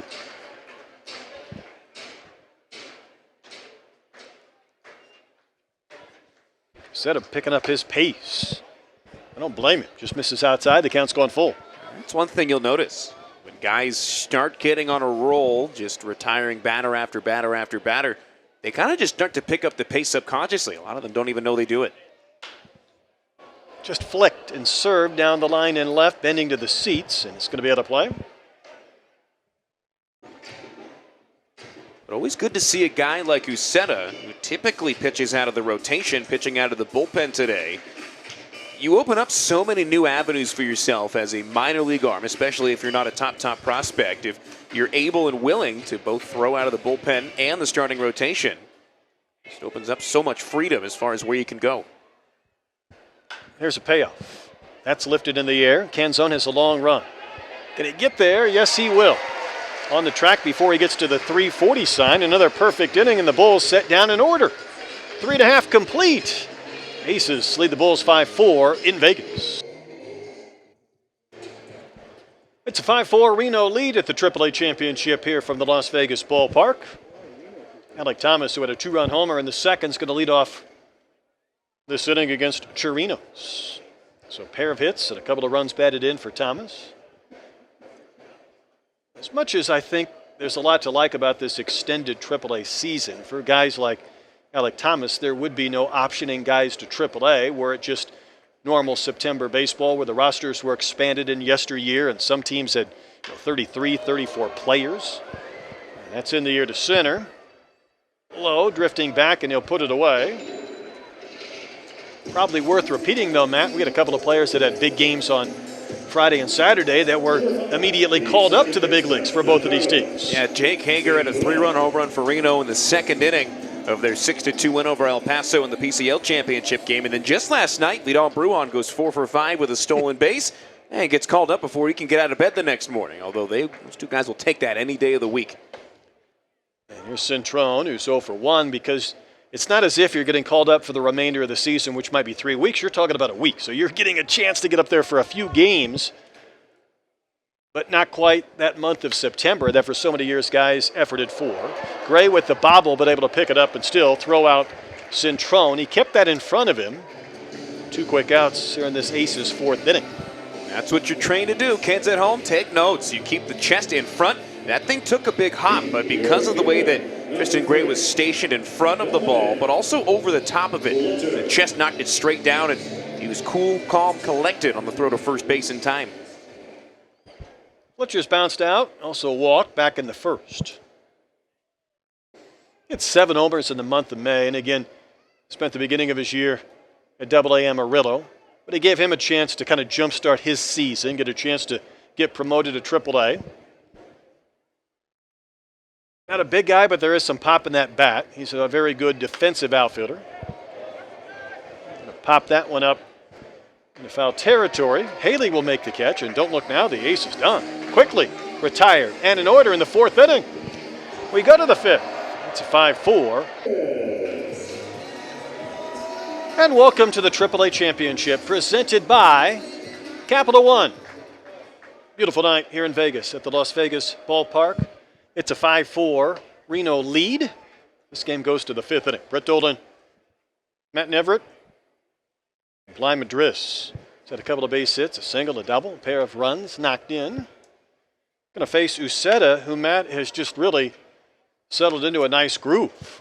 Yeah, coming into this 5th inning, which is his 4th inning of work, came in with 2 outs and a runner on in the 2nd inning. Has not yet allowed a base runner. 42 pitches, 25 strikes, and he's worked with some real tempo as he does here on 0-2. That's strike 3 call. Madris was hoping that was in. He immediately points to challenge that previous pitch. He was hoping it was up and in, so let's take a look at the challenge results. Oh, caught just enough. Chris Marco started off a little bit slow, but he has been proved right with these challenges, and it feels like we're having an abundance of those in the first half of this game. They really didn't have many until the 6th or the 7th inning in each of the 2 league championship games, and I think they got their feet wet, saw what it could do in terms of the game and in terms of individual at-bats. Although that's the 2nd failed challenge for Durham. They've got 1 left for the rest of the game, so we'll see strategically how they manage those. And Luke Raley, the batter from the 3-hole. I think the one thing you hear, and we're in college football season, so I'll pick on them, how many replays you have, that's going to be a shift beater. A little dribbler into left center for a base hit from Luke Raley that ends a streak of 8 straight set down by Uceta. See this one again, he was just able to poke it to the left side with only 1 infielder there. College football, though, Matt, you can't have games without multiple challenges in a sequence and lengthy ones, and everybody's watching the review and they feel like they have an opinion. It's the speed by which you can challenge these balls and strikes that makes it kind of a non-factor for those traditionalists. Absolutely, and it was an interesting addition. It's one that's been well received at this point. Pinto's going to bounce into a double play. So after that streak of 8 straight ended with the single, the next pitch results in a round-the-horn double play to end the 5th. So the pitchers restoring some order in this AAA championship for the sights of Las Vegas Ballpark. Fans grabbing their food. You were just telling me they have a different ballpark based on every opponent that comes through town? Yeah, they call it the opponent burger, and they theme it based on who comes to town. When it's Albuquerque visiting Las Vegas, they'll throw on some green chili, of course some fry sauce for the ball club from Salt Lake, and so on and so forth. They do a really good job of tying in a lot of the local opponents and their ingredients and the flavor of the team. Well, I like it. They do an outstanding job here at Las Vegas Ballpark. It is minor league in name only. It is a major league attraction here, about 15 minutes west of the Las Vegas Strip. What has become a big league city. The Golden Knights and the Raiders, who played earlier today. Cedeno bats in the bottom of the fifth. Reno retired on just 7 pitches in the bottom of the fourth, and the Bulls went down on just 6 pitches, including a base hit in the fifth. So the pitchers have restored some order. Yeah, we were talking during the break. It's been really nice to see both Uceta and Chirinos kind of get this game into a bit of a flow. High fly ball to center. Oh, a few steps back, waiting patiently for this one to descend, and Cedeno retired to begin the Aces' fifth inning. Talking about just the development of professional sports here in Las Vegas, it's really been something to behold. As someone who's from here originally, I remember back as a kid in the early 90s, you had UNLV and whatever minor league team was in vogue at the time, and now it is just such a different landscape. I mean, even out here in Summerlin on the west side of town, you got beautiful ballpark, and then beyond the left field fence, the Golden Knights practice facility. Canzone spanks one to center, but right at low. That is the second out of the inning. That's 7 straight now, retired by Chirinos. Pretty good stroke, but this one quickly found its way to low and center. Probably worth repeating, though. If you really get into a pitch behind the left field fence, you'll end up hitting the Golden Knights practice ring. And that has been done a number of times. And the billboards and the way that the left field structure was designed beyond the left field fence was to protect that building. Put a net up during batting practice as well, because the first year of this place in 2019, get the minor league's biggest video board and the 21st largest in all of professional baseball. We were losing about a panel a night, and that was just during batting practice alone. It's below average. Yeah, so they did a good job of developing a net system that they raise and lower before and after batting practice every day. Today, like we're kicking an extra point. Exactly. It's not quite as frantic as some interns in the SEC raising and lowering that thing. It's all electric here in Las Vegas. We might have another quick 1-2-3 inning. Alexander's pop-up will be handled by Rayleigh. He circumvented a long route but made the catch. And it's now 8 straight Reno Aces that have been set down. Nice play by Rayleigh. On we go to the 6th inning. Reno leading Durham 5-4. Tristan Gray leads off. 33 home runs this year, leads all of AAA baseball.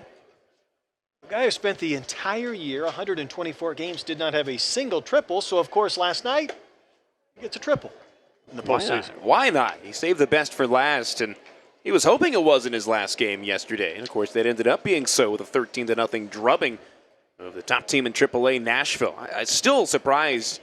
Not necessarily at the end result with Durham beating Nashville, because especially in baseball, anybody can beat anybody on any given day. But with the strong finish for Nashville, as well as their success throughout the year, they looked hapless yesterday at times. That one's roped foul wide at first. I think that's why a lot of these teams with outstanding seasons were happy to see that one-game Major League Baseball wild card game go away, as you see the replay of the swing from Gray. Gray, a former Rice Owl. He's going to shoot one. Past Centrone into right for a base hit. Seen a few shift beaters today, and Tristan Gray has his first hit in 3 at-bats. And Centrone definitely capable of making a play like that. So for Gray, fortunate he was able to zip it underneath the glove of the second baseman standing in shallow right field. Of course, we talked about it earlier. This will be the final game for a very, very long time that we'll see that kind of a defensive alignment. Here's Cardenas. Singleton scored back in the second. Enjoy seeing Gray play. Comes from my neck of the woods in the Houston suburbs. Went to Elkins High School. It's the same high school that produced guys like Matt Carpenter, having a resurgence with the Yankees before his injury. And James Loney going back to those Dodgers days. Former Las Vegas 51. Yes. A lot of time at Cashman Field. Hard hit, but right to short. A chance for 2. There's one. Another double play. Alexander to Centrone on to Beer. And that's the second double play the Bulls have hit into in as many innings.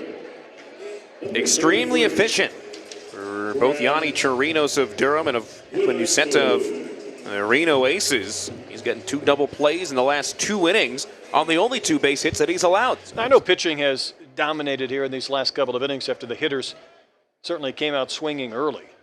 But I think, Matt, our viewers are getting introduced to how fast this minor league game and AAA game can go with these new regulations in the pitch clock. It just seems like it has established a new pattern of behavior.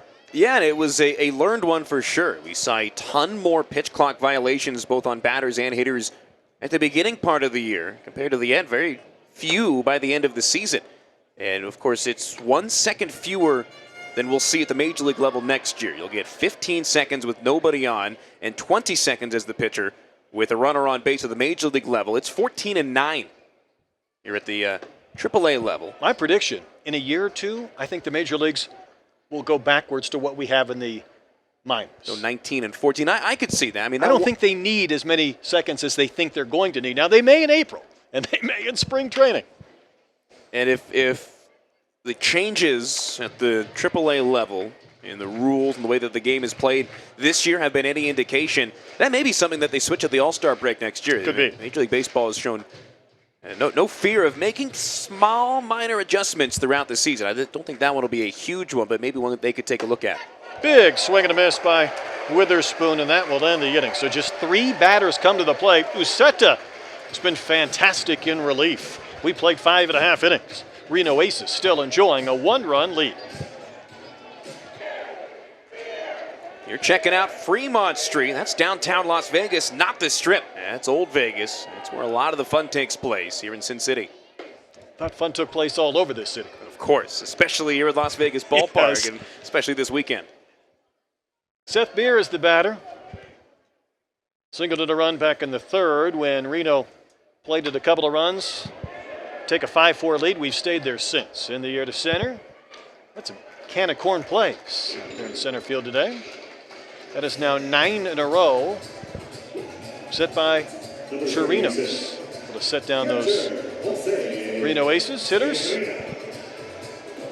It's kind of been who's going to blink first between Chirinos and Uceta. Not only have they come in and righted the ship on the pitching side for both of their respective teams, they've dominated each. Big swing by Herrera and a foul ball to the screen. For those just tuning in, a 1-game winner-take-all AAA championship here in Las Vegas. We had a 1-game winner-take-all PCL where Reno got the win over El Paso. Durham clobbered Nashville 13-0. And they came out with a 4-0 lead early today, Matt, and it looked like they might just continue that momentum and put this one away early, but Reno scored the last 5. And it looked like more of the same. It was doubles to the gap. Soft serve, little dink and dunk base hits. Just kind of finding the first 4 runs through 2 innings quickly before Reno responded. Although Reno did it in a very different way with extra base hits and the Alec Thomas 2-run home run. It was 3 in the second, 2 more in the third, and that's been it. Nobody scored since. Herrera's knocked in a pair of runs. You know, it's a Reno team that I think had one of the best stories in baseball. Maybe I'm partial to Stone Garrett. Sugar Land, Texas, went to the same high school as my kids did, and same Little League and all. Stone was a guy who thought maybe his baseball career may have ended around the pandemic. That one shot out to left, but Madris is there to make the catch. And he was ready to sell some real estate, and it would have been a shame for that career to come to an end. So all he did this year in 103 games was hit 28 homers, 95 RBIs. He's still in the top 5 in just about every category in the PCL, but got his chance with the big leagues. He was back with the Diamondbacks in Houston this past week. He had 50 members of his former high school team that came out to the ballpark. He went back to the high school the next day to speak to them in the gymnasium. Just a great story. He's a great kid, and I think he's one of the best stories for the Reno Aces, but really in all of minor league baseball this year. Absolutely, and he's not the only one with a similar experience in that lost 2020 season. You had a lot of guys questioning their future in baseball, guys that could still play because of the financial ramifications of not working. We're looking elsewhere. Hey, we're going to have another quick 1-2-3 inning. You This bet. has been amazing in the last 3 frames. Pitching is dominated. Welcome to the AAA Championship, presented by Capital One. Beautiful Las Vegas ballpark has been the site. This is the 3rd of our winner-take-all contest. This one decides all the marbles. It's been a fun game, 5-4 Reno leads Durham as we go to the 7th inning. Another pitching change. I would say Uceta did an amazing job in relief for Reno. Yeah, Uceta, who is likely the pitcher of record for the Reno Aces thus far, came in and really righted the ship after the starter Danny Olvera went an inning and 2/3. Uceta went the next 4 1/3 on just 58 pitches. No runs on 2 hits with a walk and 5 strikeouts for Uceta. He'll turn things over to Blake Rogers. So 13 outs on 58 pitches. Not bad. Not bad. Rogers, former Oklahoma Sooner originally drafted by the Padres in 2015.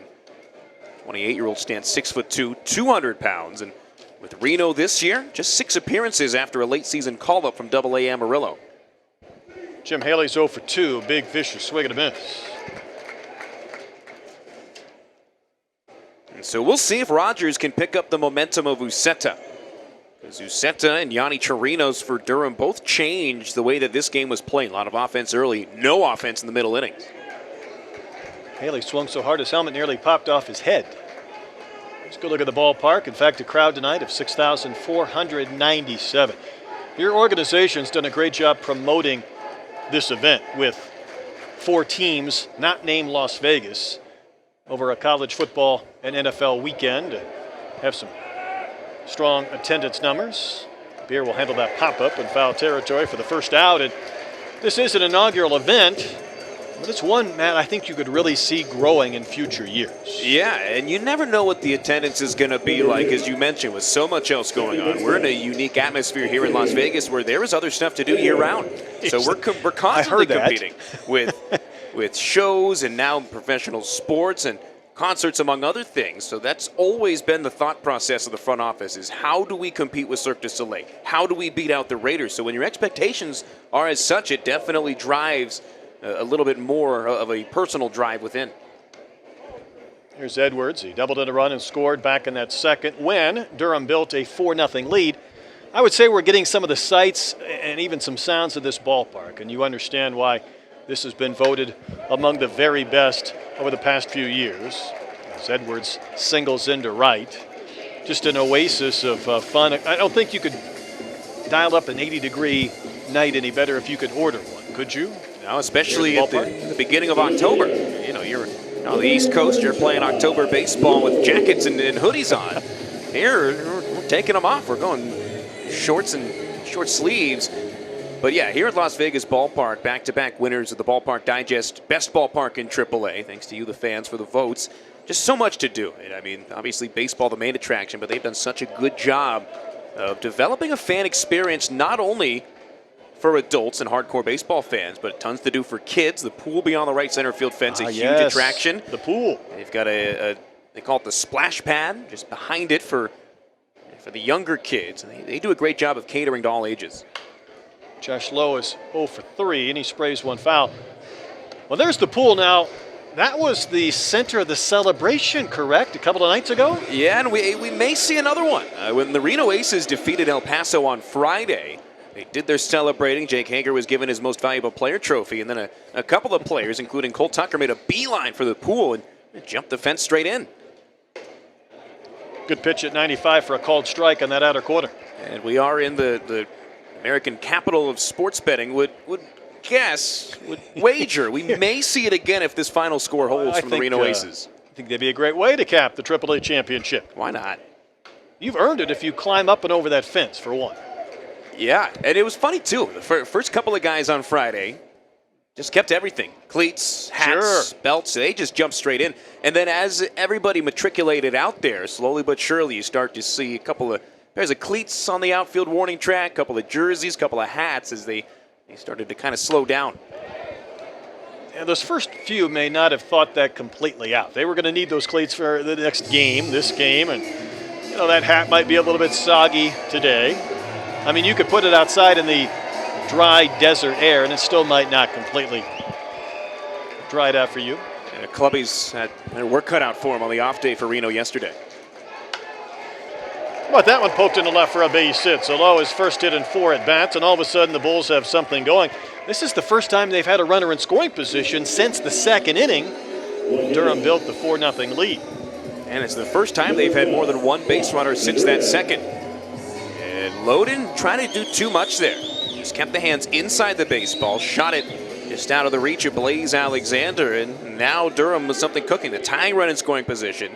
And as Bly Madris steps in, he's got to be thinking about the success he's had this weekend in front of his hometown fans. I would think the script writers have at least put the first few chapters down in the book, and we're waiting to see if the ending might take place, although Rogers doesn't look like he's going to continue on against Madris, who's already knocked in a pair of runs for the Bulls and might have a chance to give them the lead again, but it's going to come against another pitcher. So we've reached that portion of the game where we might have a few more pitching changes in this one-run contest as these two respective managers try and navigate the AAA championship. Step aside and come back with a new pitcher in the seventh right after this.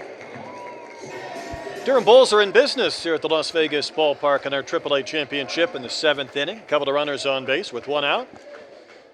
Reno's gone to the bullpen. Left-hander Tyler Holton comes on. Yeah, Holton, the southpaw, wearing number 25, originally from Tallahassee, Florida. Stayed close by for his college ball. Florida State Seminole, 26-year-old at 6'2", 200 pounds. Made his big league debut with the D-backs earlier this year on April 28th. He's facing Madris, who's driven in 4 runs in 2 games in this event. He took a healthy rip and a miss and came up empty at 93 on the gun from this left-handed reliever, the 4th pitcher Reno has used so far tonight. And for the Aces, the manager Gil Velasquez, the strength of the bullpen is the back end. You got guys like Holt, Mitchell Stempo, and J.B. Wendell can really lock down when the game gets into the late stages like this. Holton 5-0 with a .238 batting average against and a 4.43 ERA here with the Aces. He's been their lefty specialist going up against the left-handed batter here. Mentioned Velasquez, his pitching coach, Doug Drabeck. Those longtime baseball fans. Stripped in the gap to left center. That's going to possibly score Edwards. Here he comes, and Durham has tied up the game. Madris has driven in another. His 3rd tonight, his 5th in 2 games. All we asked for when this game started was a fun, competitive matchup. And, Brett, I don't know about you, but I think they've delivered, both the Aces have they ever. and the Bulls. And Bly Madris, maybe more so than anybody. Madris making a case for game MVP in front of a ton of friends and family here playing in his hometown of Las Vegas. Yeah, what a strong at-bat against this left-handed reliever. And here's another lefty in Rayleigh. Singled in 3 at-bats. So the go-ahead run in scoring position. And Durham with their first run since way back in the 2nd inning when they built a 4-0 lead. And who had that last RBI? It was Madris on a 2-run double.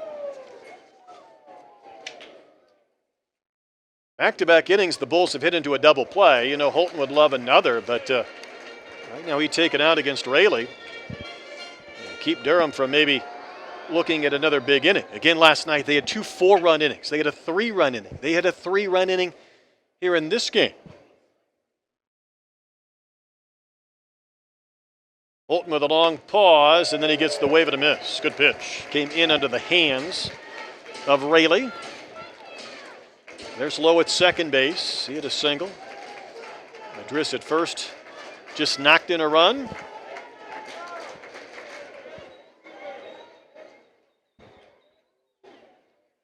From the high set.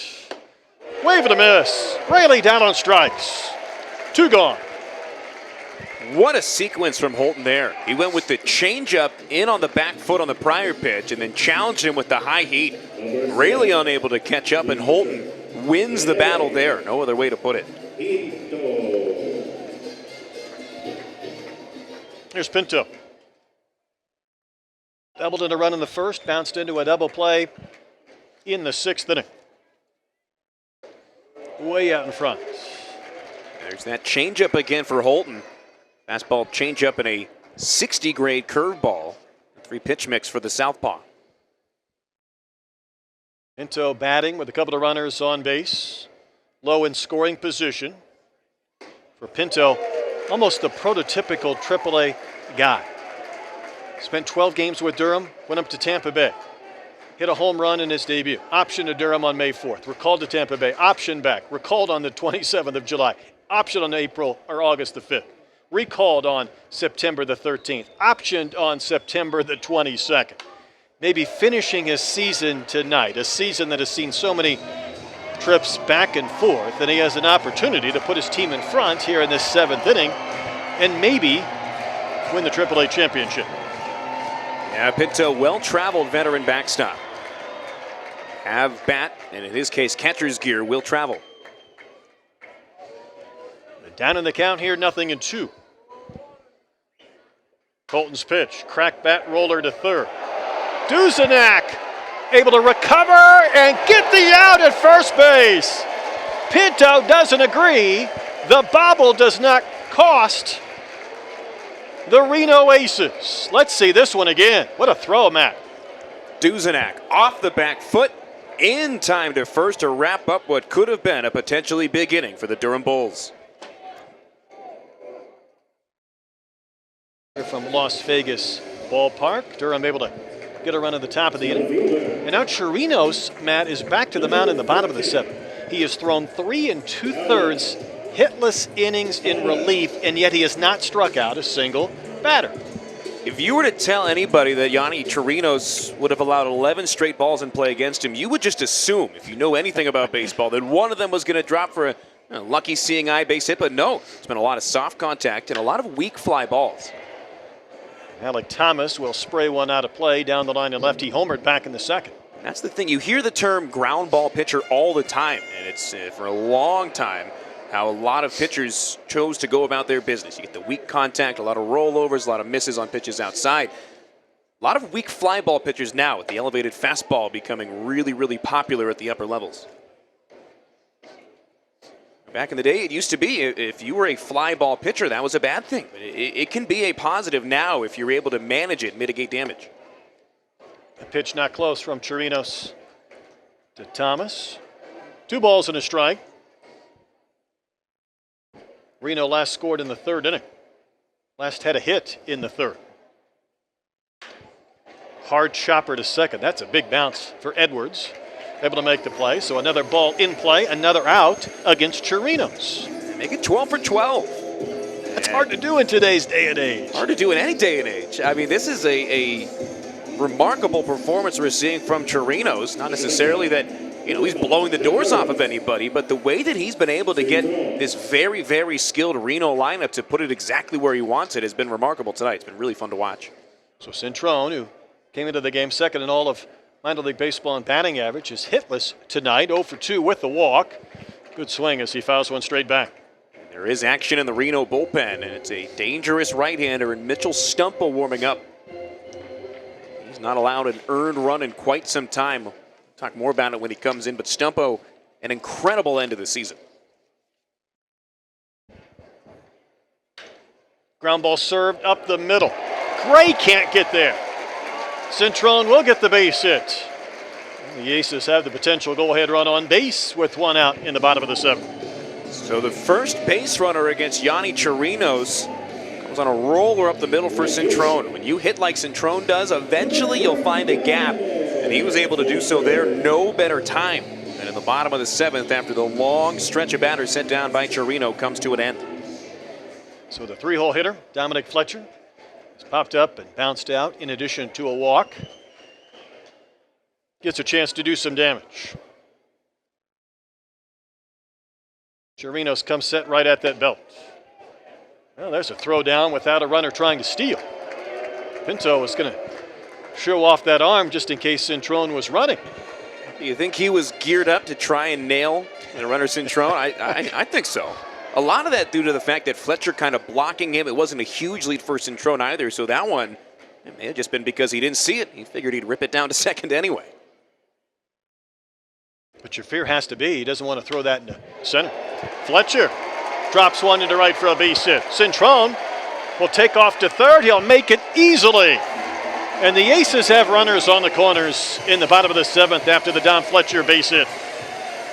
Aggressive base running pays off for Cintrone. He made a huge turnaround second. Fletcher with a line drive base hit all the way. Cintrone saw it off the bat, had a great read on it. And as you said, Brett, sliding into third easily without a throw. And that is a huge advancement with 1 out. And they're going to look for a ground ball as Durham heads to the mound, and nobody throwing the bullpen as of yet. We'll keep an eye on if that changes. Of course, it's also the heart of the lineup for the Aces as well in this bottom of the 7th inning. As you mentioned, the relievers available for the Aces in the bullpen. That's where this game becomes shortened just a bit, if indeed Reno can regain the lead.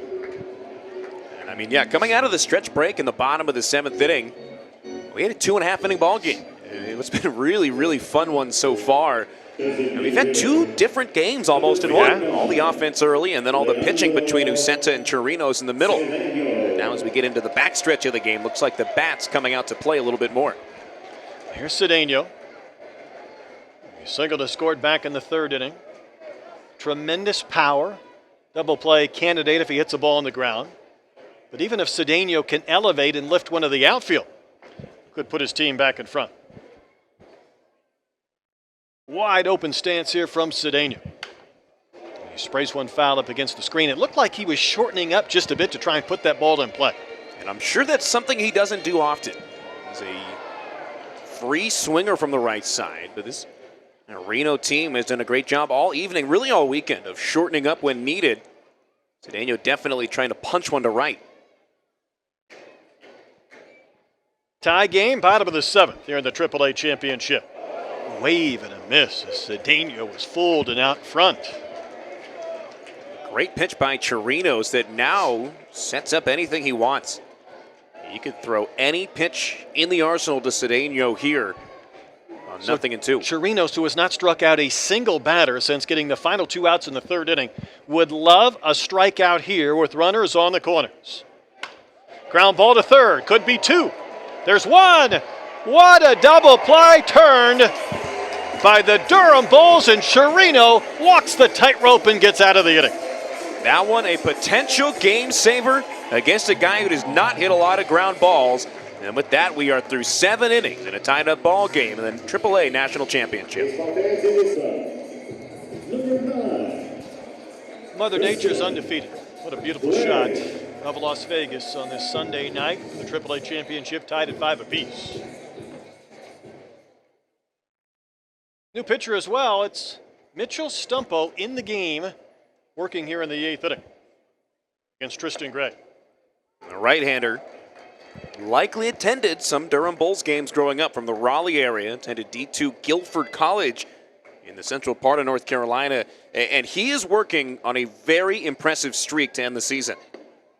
He gets the wave and a miss from Tristan Gray. Stumpo was not allowed a run, earned or otherwise, in 19 appearances spanning 19 and a third innings. He might be one of the best stories in AAA baseball. And I'm going to tell you why, time permitting, here in the 8th. Definitely inspirational. And I mean, not only the story to get to this level, but then this streak that started on July 29th has been the talk of the PCL when it comes to the relief arms. Well, there's no doubt. And just to back up, played collegiately in the Division III ranks and went undrafted. In fact, his career was just about ready to come to an end when he decided, with some family pressure, to go to a tryout. They drove from North Carolina to Tampa. And he said at that time that maybe somebody was looking out for him. He threw harder than ever at that tryout. Hit 94, 95, which he had never done before, to generate the interest to get signed. Because, quite frankly, Division III players rarely get that opportunity. And he's going to get the wave of the miss, and Gray down on strikes to begin the 8th inning. So just to get to this spot is one thing, but then to advance through the ranks to AAA, to have this scoreless streak, and now be in this pivotal situation in the AAA championship game, it's a really cool story. The career numbers back up the recent success. 112 and 2/3 innings career spanning over 3 seasons coming into the night. It's got a 3.12 ERA through 94 relief appearances, especially here in the pitcher-friendly PCL, and that is no small feat. He's facing Cardenas, rolled into a double play back in the 6th inning.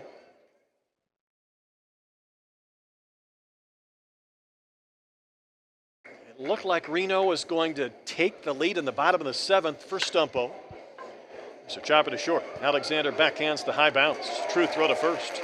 A couple of quick outs from Stumpo in this 8th inning. And it's been a battle of attrition to do anything against Stumpo. He's not going to necessarily overpower you. Everybody's throwing in the mid-90s now out of bullpens. but he selectively picks his spots to throw up in the zone. He mainly works down by the kneecap, but when he elevates, he does a great job, and that's proved to be the case here in the back half of the 2022 campaign. Grant Witherspoon is 0 for 2. That's with the bases empty in this 8th inning. Part of the reason that Stumpo has been successful is the strain over the top delivery. Gets a lot of arm side run away from a left-handed batter. So that last pitch, a called ball, and we'll take a look at the replay. And that one's going to be confirmed. And that's the final challenge for Durham. They're out. They can't challenge anymore tonight. Spend them if you've got them, and they don't have any more.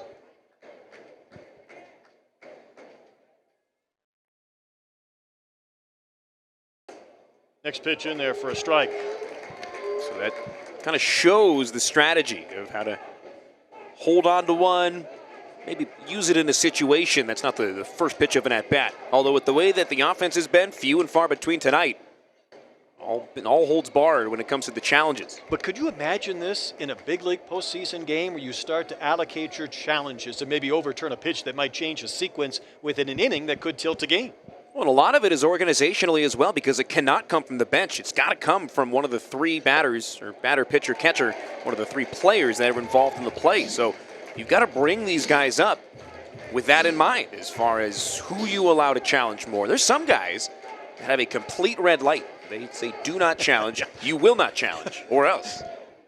I don't know what the or else is. I'm sure it's up to the individual manager. Count's gone full. Everybody's played probably with that guy that sits on the bench and just causes more trouble than he's worth when it comes to a chatter standpoint. He's probably that guy like, nope, you don't get that luxury anymore. You've used up your opportunities to challenge. Here's a payoff. That's outside, so Stumpo was trying for a quick and perfect 8th inning, but he loses Witherspoon. The frame continues for Jim Haley. Number 17. There's certain instances where a challenge has changed the outcome of the game very, very quickly. We had a game here in Las Vegas playing against Sugarland. Aviators completed a 7-run comeback in the bottom of the 9th to walk it off and win, thanks in large part to a challenge call. Ground ball to first. Beer was already on the ground, able to lay out, scoop it, step on first, and the streak might continue for Mitchell Stumpo. At least for now, he gets out of the 8th. A runner stranded. We remain tied at 5 in the AAA championship game. The stratosphere looming in the horizon. This game, the Las Vegas ballpark, moves into the bottom of the 8th, tied at 5. The Bulls and the Aces going to the bullpen again. Are the Durham Bulls bringing on their third pitcher of the game? It's Chris Muller. Spent the entire year with Durham. Ready to face Dominic Canzone to begin the bottom of the 8th inning. And Muller in behind Yanni Chirinos, who changed the tide of this game for the Bulls once the Aces started to bat in the 2nd and 3rd innings. Chirinos, 4 2/3 scoreless innings, gave up just 2 hits. It was in his final frame of work, and he was excellent without striking a batter out. That's not what you see often nowadays. A great outing typically includes some strikeouts in today's day and age. Canzone singled and scored way back in the 3rd inning when Reno overcame an early 4-0 deficit for a 5-4 lead. Bulls got a run in the 7th. That's it in the later portion of this game. It's a wild swing and a miss from Canzone. Muller out of UTSA, drafted by the Rays in 2017 in the 17th round. For Durham this year, a 5-3 record, 4.91 ERA. This is his 52nd appearance. Leads all bullpen arms for Durham. He's been a workhorse. That one hit high in the air. Deep right field. When it lands, Reno will have regained the lead. You think Canzone's fired up? The Vegas Light Show takes over at Las Vegas Ballpark. And the Aces have a 6-5 lead. A no-doubt blast. That thing got out of here in a hurry for Canzone's 2nd hit of the night. That's one of the 2 main jet streams here at Las Vegas Ballpark. Right between the bullpens in right center field goes Canzone. That had to feel good. Check it out. He turned, immediately yelled to the dugout. He knew that thing was gone before he finished his swing. That thing might still be in the air. Hard to even see where that thing landed. 107 miles an hour off the bat. Numbers just now coming through on a 36-degree launch angle, too. Yeah, I would say on that replay, you could see where he was lifting and launching and ready to do some damage, and he did. He turned and flexed to his teammates in that first base dugout. Reno's back in front, 6-5, and Blaze Alexander with a wave and a miss, and he's quickly down. No balls, 2 strikes. Now, Alexander can't fall victim to trying to repeat. You got to stay within yourself here because the offense has been at a premium for both sides. Wildly entertaining game as Alexander waves and misses to go down on strikes for the first out in this 8th inning. This is what you hope for in this inaugural event. Again, minor league baseball, just a lost cause in 2020. Last year, Durham was named the AAA champion based on their best overall record. Back on the field trying to decide it this weekend in Vegas with a series of winner-take-all games, much like March Madness in college basketball. Seth Beer steps in. I think he gets tired of the beard chants that probably accompany him all around the minor leagues and the PCL. You would hope not, because I don't think it's stopping anytime soon. One of the things that they do well here at Las Vegas Ballpark, among many of the things that they do well, is play walk-up songs and little quips while guys are coming up to kind of poke fun. A little bit of a backstory on everybody. They play the Homer Simpson clip, Beer, every time he comes up to bat during an Aviators Aces matchup. But you can hear it tonight. Reno with a very strong contingency, mostly down the first base side. Every at-bat, I don't think the volume has dipped in the beer, beer, beer chants for Seth.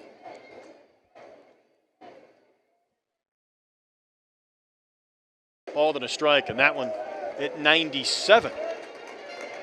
Lighting up the radar gun, but it missed. Outside, 2 balls and a strike. For Gil Velasquez and the Reno Aces, at least the later stages of this game panning out exactly as they had wanted to when it comes to the back end of the bullpen. Well, backing on a play by Seth Beer. Tyler Holton came in and recorded the final 2 outs of the 7th. Mitchell Stumpo came in and retired the side on 13 pitches over 4 batters in the 8th inning. And now J.B. Wendelken starts to warm up. The closer extraordinaire for Reno. And if the score holds at 6-5, looking to lock up AAA championship in the 9th. Swinging a foul tip into the glove of Pinto to complete the strikeout. Back-to-back Ks from Muller after that leadoff home run from Canzone. And you like to see the aggressive mentality coming off the home run allowed by Muller. Canzone took him deep and then retired the next 2 batters via the K. In a game that could go back and forth. Great job of settling things in and getting the next 2 batters in order. Herrera hit one off the very end of his bat and fouled for strike 1. Herrera with an RBI base hit in the 3rd to bounce the starter Taj Bradley out of the game. Bradley, #1 prospect in the Rays system, gave up 5 runs on 7 hits over 2 1/3. He walked 2. It was a long Alec Thomas home run that did the majority of the damage against him. It's at 98 off the corner and a little bit low. Yeah, Muller ramps it up. No doubt about it, a heavy fastball coming in from the right side.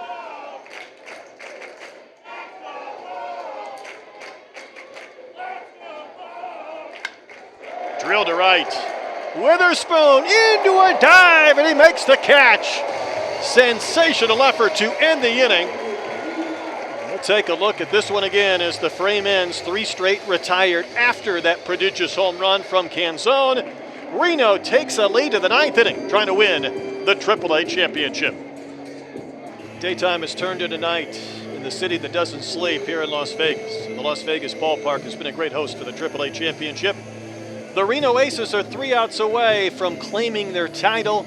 And Matt, they have the pitcher on the mound that they desire to have in this game. J.B. Wendelken, the closer extraordinaire this season. He comes in with a chance to lock up the AAA championship, 5-1 record with a 2.63 ERA. Right-hander originally from Savannah, Georgia, has plenty of familiarity in this ballpark, Brett. He pitched for the Aviators, the Oakland AAA affiliate, when he was with the Athletics. He pitched here in 2019 and last year to open the 2021 season. So Wendelken trying to close things out in a ballpark he is very familiar with. Guy with plenty of big league experience over 6 years, almost 150 games. He's going to look at the 9, 1, and 2 spots for the Durham Bulls, who had an early 4-0 lead after winning 13-0 last night. Need a run to tie. Here's Edwards. Had a couple of hits, scored a couple of runs. Takes one just up and out for a ball at 95 in the gun. So with Wendelken coming in, it elevates the streak for Stumpo to 20 straight games without allowing a run at all. Over 20 in the third innings. Wendelken hasn't given up a run in 16 games of his own. Amazing stretch for Stumpo, the undrafted pitcher out of the Division III ranks, to cap his 2022. A couple of pitches, though, have missed to Edwards. He'd love to get on for the top of the lineup in the top of the ninth. And it just misses the corner again. 3-0. 95 and a little bit out. And if you're Durham, this is a guy that you want on base any way possible, representing the tying run in the ninth inning. Wendelken needs a strike. No doubt Edwards was going to take it. How about that? A 4-pitch walk to start the ninth inning. That's just the 10th walk for Wendelken with the Aces this year in over 25 innings of work. And now he'll try to induce a double play ball against Josh Lowe. And if I'm Lowe, I'm taking a strike. Especially with the way that this game has played out. I'm going to make Wendelken show me a strike before I swing at anything. The Bulls have hit into a pair of double plays in this game, back in the 5th and 6th innings. It's 5 in a row that have missed. Worthy of a quick mound visit from Herrera. I was going to say, smart decision here by Herrera. He's going to go out, have a word with Wendelken, the left side of the infield joining him as well. And this just to give him a second. This isn't even working on anything, asking him any questions. This solely to give J.B. Wendelken a moment to compose himself, because in this big situation, with Lowe likely taking a strike, Wendelken looking to just fire a seed over the heart of the dish here. Just hoping he can recalibrate. Worth repeating, though, for this Durham team. They led the International League in home runs with 212, yet they have not hit one in 2 games here in Las Vegas. And all of a sudden, that strike zone has become elusive for Wendelken. Missed on all 6. Interesting there to see him throw the changeup on 1-0 after throwing 5 straight pitches out of the zone prior. See when he comes back with the fastball. Lowe's going to take, and that was 96, and it just missed again, but I think we're going to have another challenge, and this is where this challenge system in this portion of the game becomes so intriguing. Let's take a look. And each team with 1 remaining, that one's going to be low. So Reno's out of challenges. Durham with 1 remaining. If it gets to the bottom of the 9th inning, no more challenges for the Reno Aces. That one was close.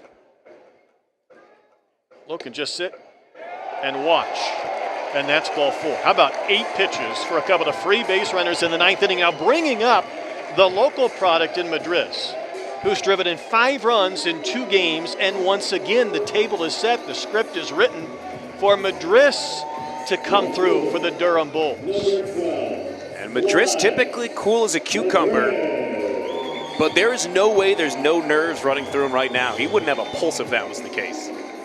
Especially considering all the backstory. You take out this game, he's got some nerves on it here. 3 hits in the game.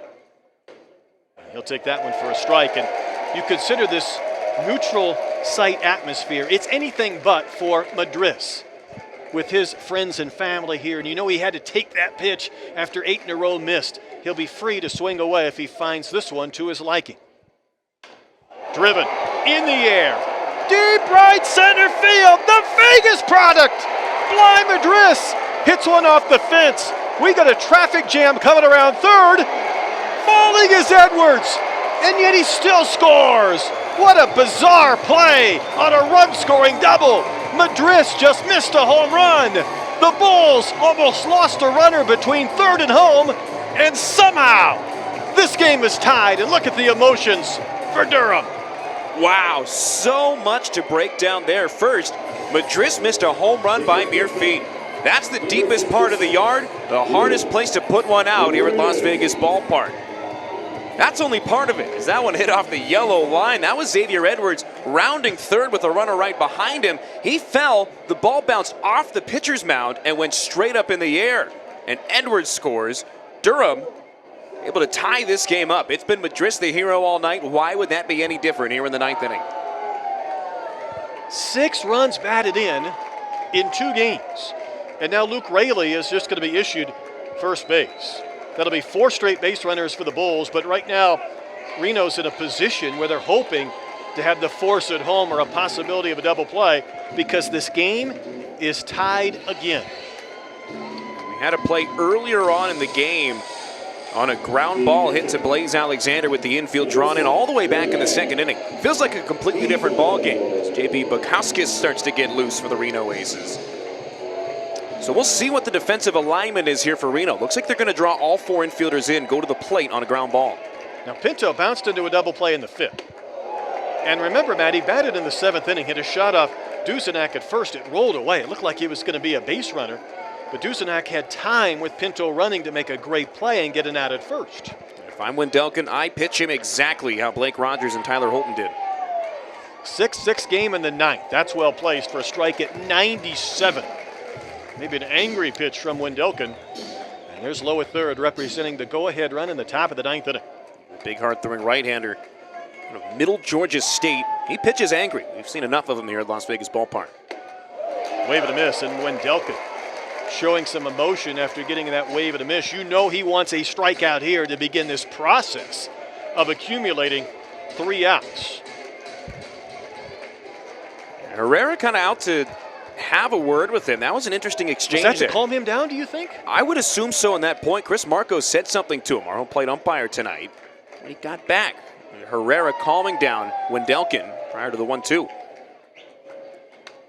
Swung on, foul back. It was almost the emotions that would surround a strikeout rather than a strike 2. But Wendelken's trying to find that momentum to allow him to compete in this 9th inning after giving up a run to tie. And you can hear it, Brett. It's a neutral site game, but this crowd has been anything but quiet this evening. Bases loaded, nobody out. Ground ball to third. It'll sneak to the left for a base hit. It'll score a run, and the Bulls have regained the lead. A play back at third. It's going to be in time to cut down Madris, but Durham has taken a 7-6 lead in the 9th inning on the RBI single from Pinto. Yeah, tough luck for Madris, who's having an otherwise stellar evening. Just too big of a turnaround third, but a perfectly placed ground ball for Rene Pinto. He knew it right away. You like the aggressiveness for Madris, but a better play by Dusenak, and it was a 7-5-6 put out at third base. That's one you don't see very often. We might have a pitching change. Wendelken unable to get the save and get the job done. Durham has regained the lead from up 4-0 to down 5-4. The big home run from Canzone put Reno in front in the bottom of the 8th. Durham has played a 2 in the 9th. And not done yet. We'll step aside. A pitching change. New Aces pitcher coming into the game. We resume action in the top of the 9th inning. Bukowskis, the new pitcher, facing Tristan Gray. 2 runs have been plated by the Bulls here in the 9th inning. JB Bukowskis is the 7th pitcher used tonight by the Reno Aces. JB replacing JB. It's Bukowskis in for Wendelken. And Bukowskis, former North Carolina Tar Heel, former first-round pick of the Astros. Indeed. 25-year-old coming in 6 feet tall, 208 pounds. He'll be participating in the Arizona Fall League, which kicks off tomorrow. No rest for the weary. Hope he gets some rest. Here's the 2-0 pitch, and that misses. So just 1 out in the inning, and it was Madris who had the big swing this frame, but also was out rounding third too far, and that go-ahead base hit by Pinto. Multiple lead changes in this game. Bukowskis needs a strike. Drill to right. Way back there towards the pole. Goodbye. Tristan Gray leads all of the AAA ranks in home runs. How about one more? That was a no-doubter.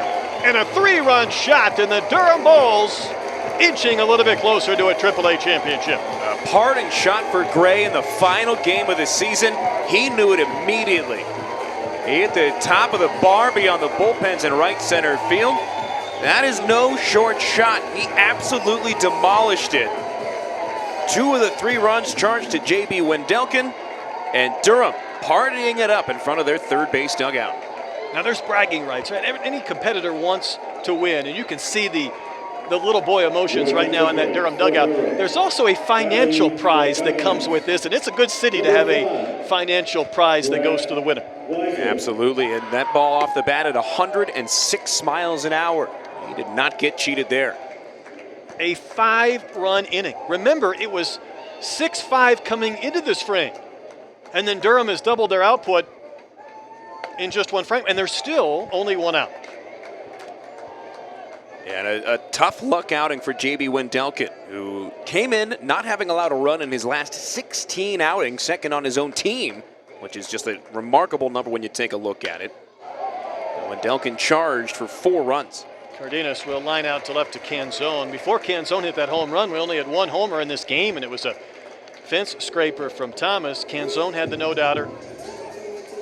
Tristan Gray had a no-doubter, to say the least, and Madris just missed one as well here in this 9th inning. Yeah, this Durham Bulls team showing more of what we saw yesterday. Just back-to-back putting runners on base and getting to both JBs here in the 9th inning. I think I mentioned it earlier as Witherspoon bats, though. It's now 23 runs for the Durham Bulls in the 2 games.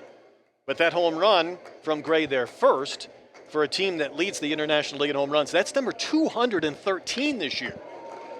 And that's remarkable, just given the sense that they had so much success. A lot of times you'll see teams that do nothing but mash home runs, but they don't do much else well. So those teams very rarely have the pop that these guys have and the ability to dink and dunk, to do the right things, advancing 90 feet, sacrifice flies, moving runners over with less than 2 outs. The Aces have done that all this year. Big rip and a miss by Witherspoon. Just in case, you just saw Jeff Bain warming up for the Aces in the bullpen beyond the right field fence. Durham with some action as well, looking towards the bottom of the 9th. It's a chopper foul wide of first. 10-6. Durham lead in the 9th inning. Yeah, how about the Bulls bullpen? You enter into the top of the 9th inning, trailing by a run. All of a sudden, not only is your team leading, it's not even a save situation.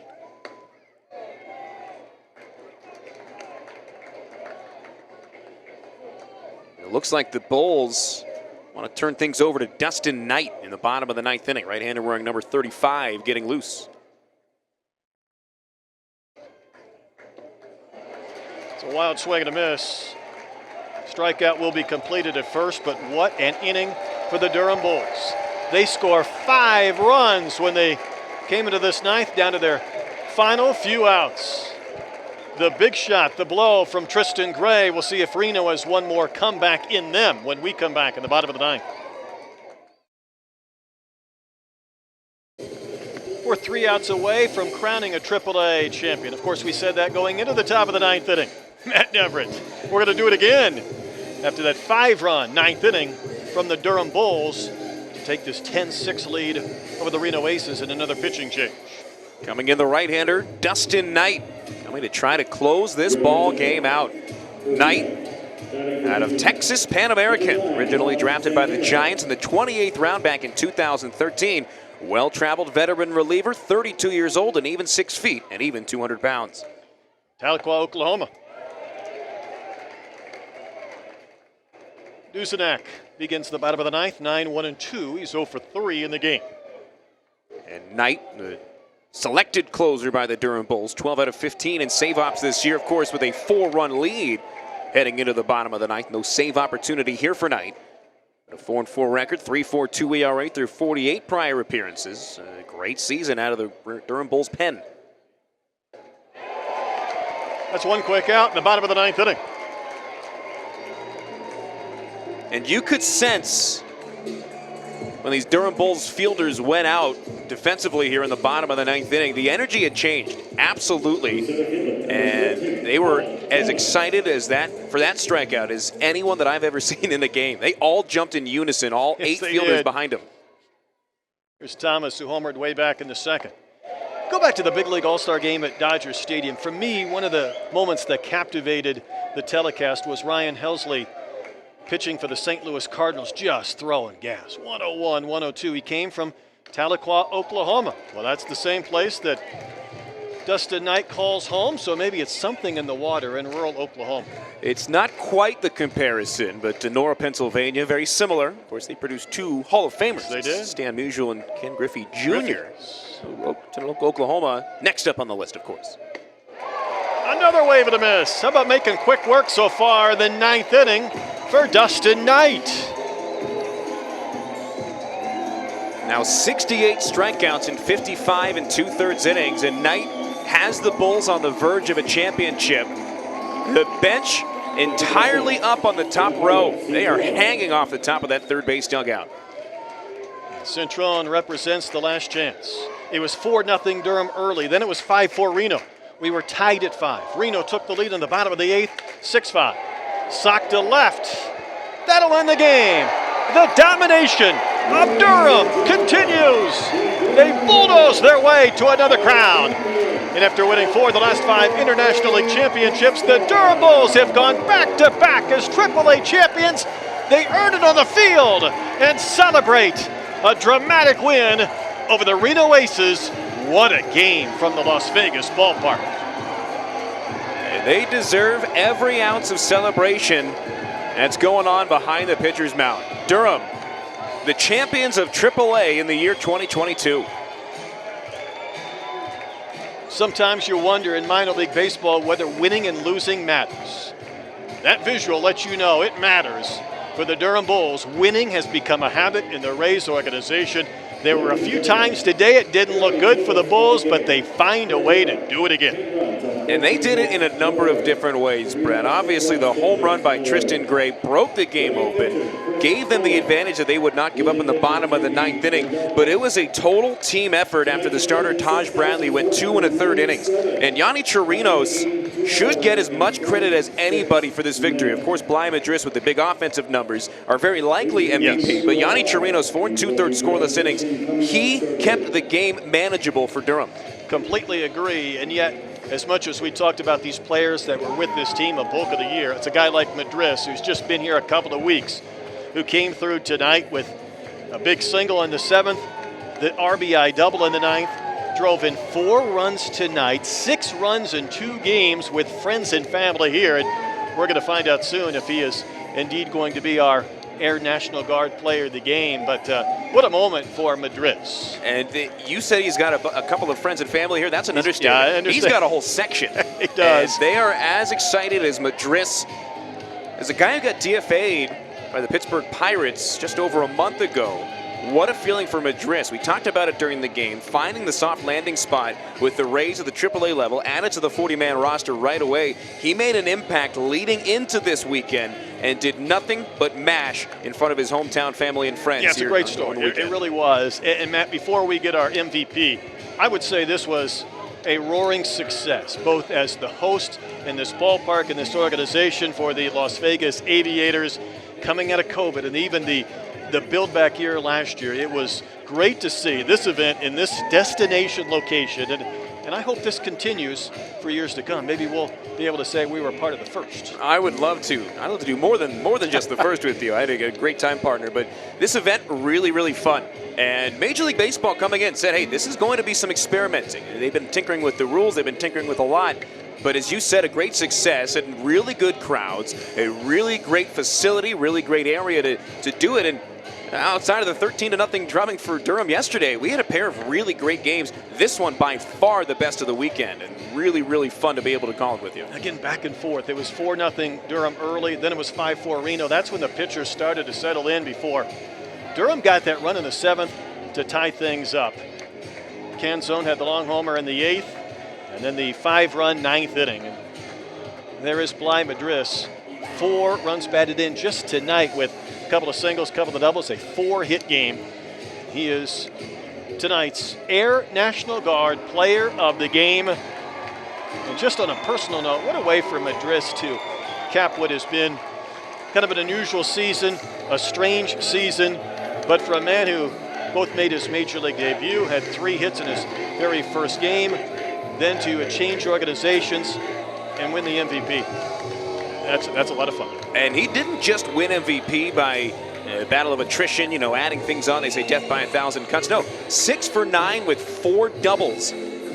He was mashing the ball all over Las Vegas ballpark, and this is a place where he's worked out in the offseason. He resides full-time in San Diego now, but of course still comes to visit. It's about a 5-hour drive down to the coast in Southern California, so he spends a ton of time in Las Vegas in the offseason. But again, over the 2 combined games, 6 for 9 with 4 doubles for Bly Madris, and a well-deserved MVP selection.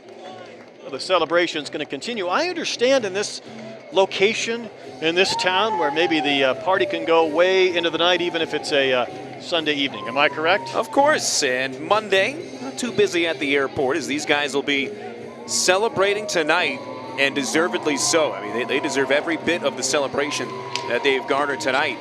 And Madris leading the charge on offense. I believe we're going to try and hold and wait for the trophy presentation. I would say the Durham Bulls, they're going to continue the celebration for a while, but that was the Thomas home run that gave Reno a pretty big jolt in the second.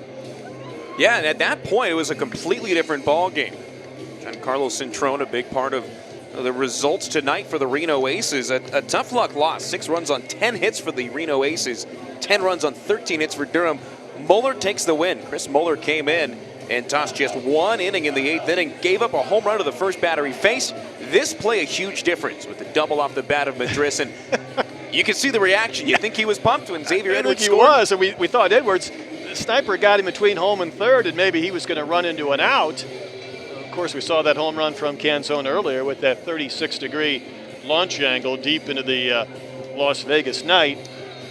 But that Madris double, which didn't miss getting out of here by much himself, back near the 380 marker, kick-started that 5-run frame when Tristan Gray then had the home run that truly was a no-doubter. And for Bly Madris, taking a look at some of the highlights, that's the base hit in the first inning for Bly. And he did it in a number of ways tonight. He hit a double to left center. Obviously, the big double to right center off the top of the fence that we're taking a look at here was the difference maker when it came to being awarded the MVP. And Madris celebrating on second. And taking a look at the Reno Aces celebrating behind the mound as 2022 AAA champs. Well, the Durham Bulls enjoy the celebration and the win, and Matt, I'll give you the final thought before we wrap our telecast tonight. Fun game. For the Durham Bulls, a 10-6 win. They scored 23 runs over the last 2 days. It was Bly Madris, and the Durham Bulls, not only champions of this weekend, they did it all year long. They led AAA in home runs. They led the world in runs this weekend. A great job, a great weekend. I had a lot of fun working with you, partner, and it's been a great weekend. Hopefully, we can run it back next year. Let's do that indeed. AAA championship, a success. The Durham Bulls emerge victorious yet again. So that's going to do it. My thanks to Matt Neverett and our entire crew signing off from the Las Vegas ballpark. Once again, our final score, the Durham Bulls are the AAA champions. They take down Reno 10-6. Good night from Las Vegas.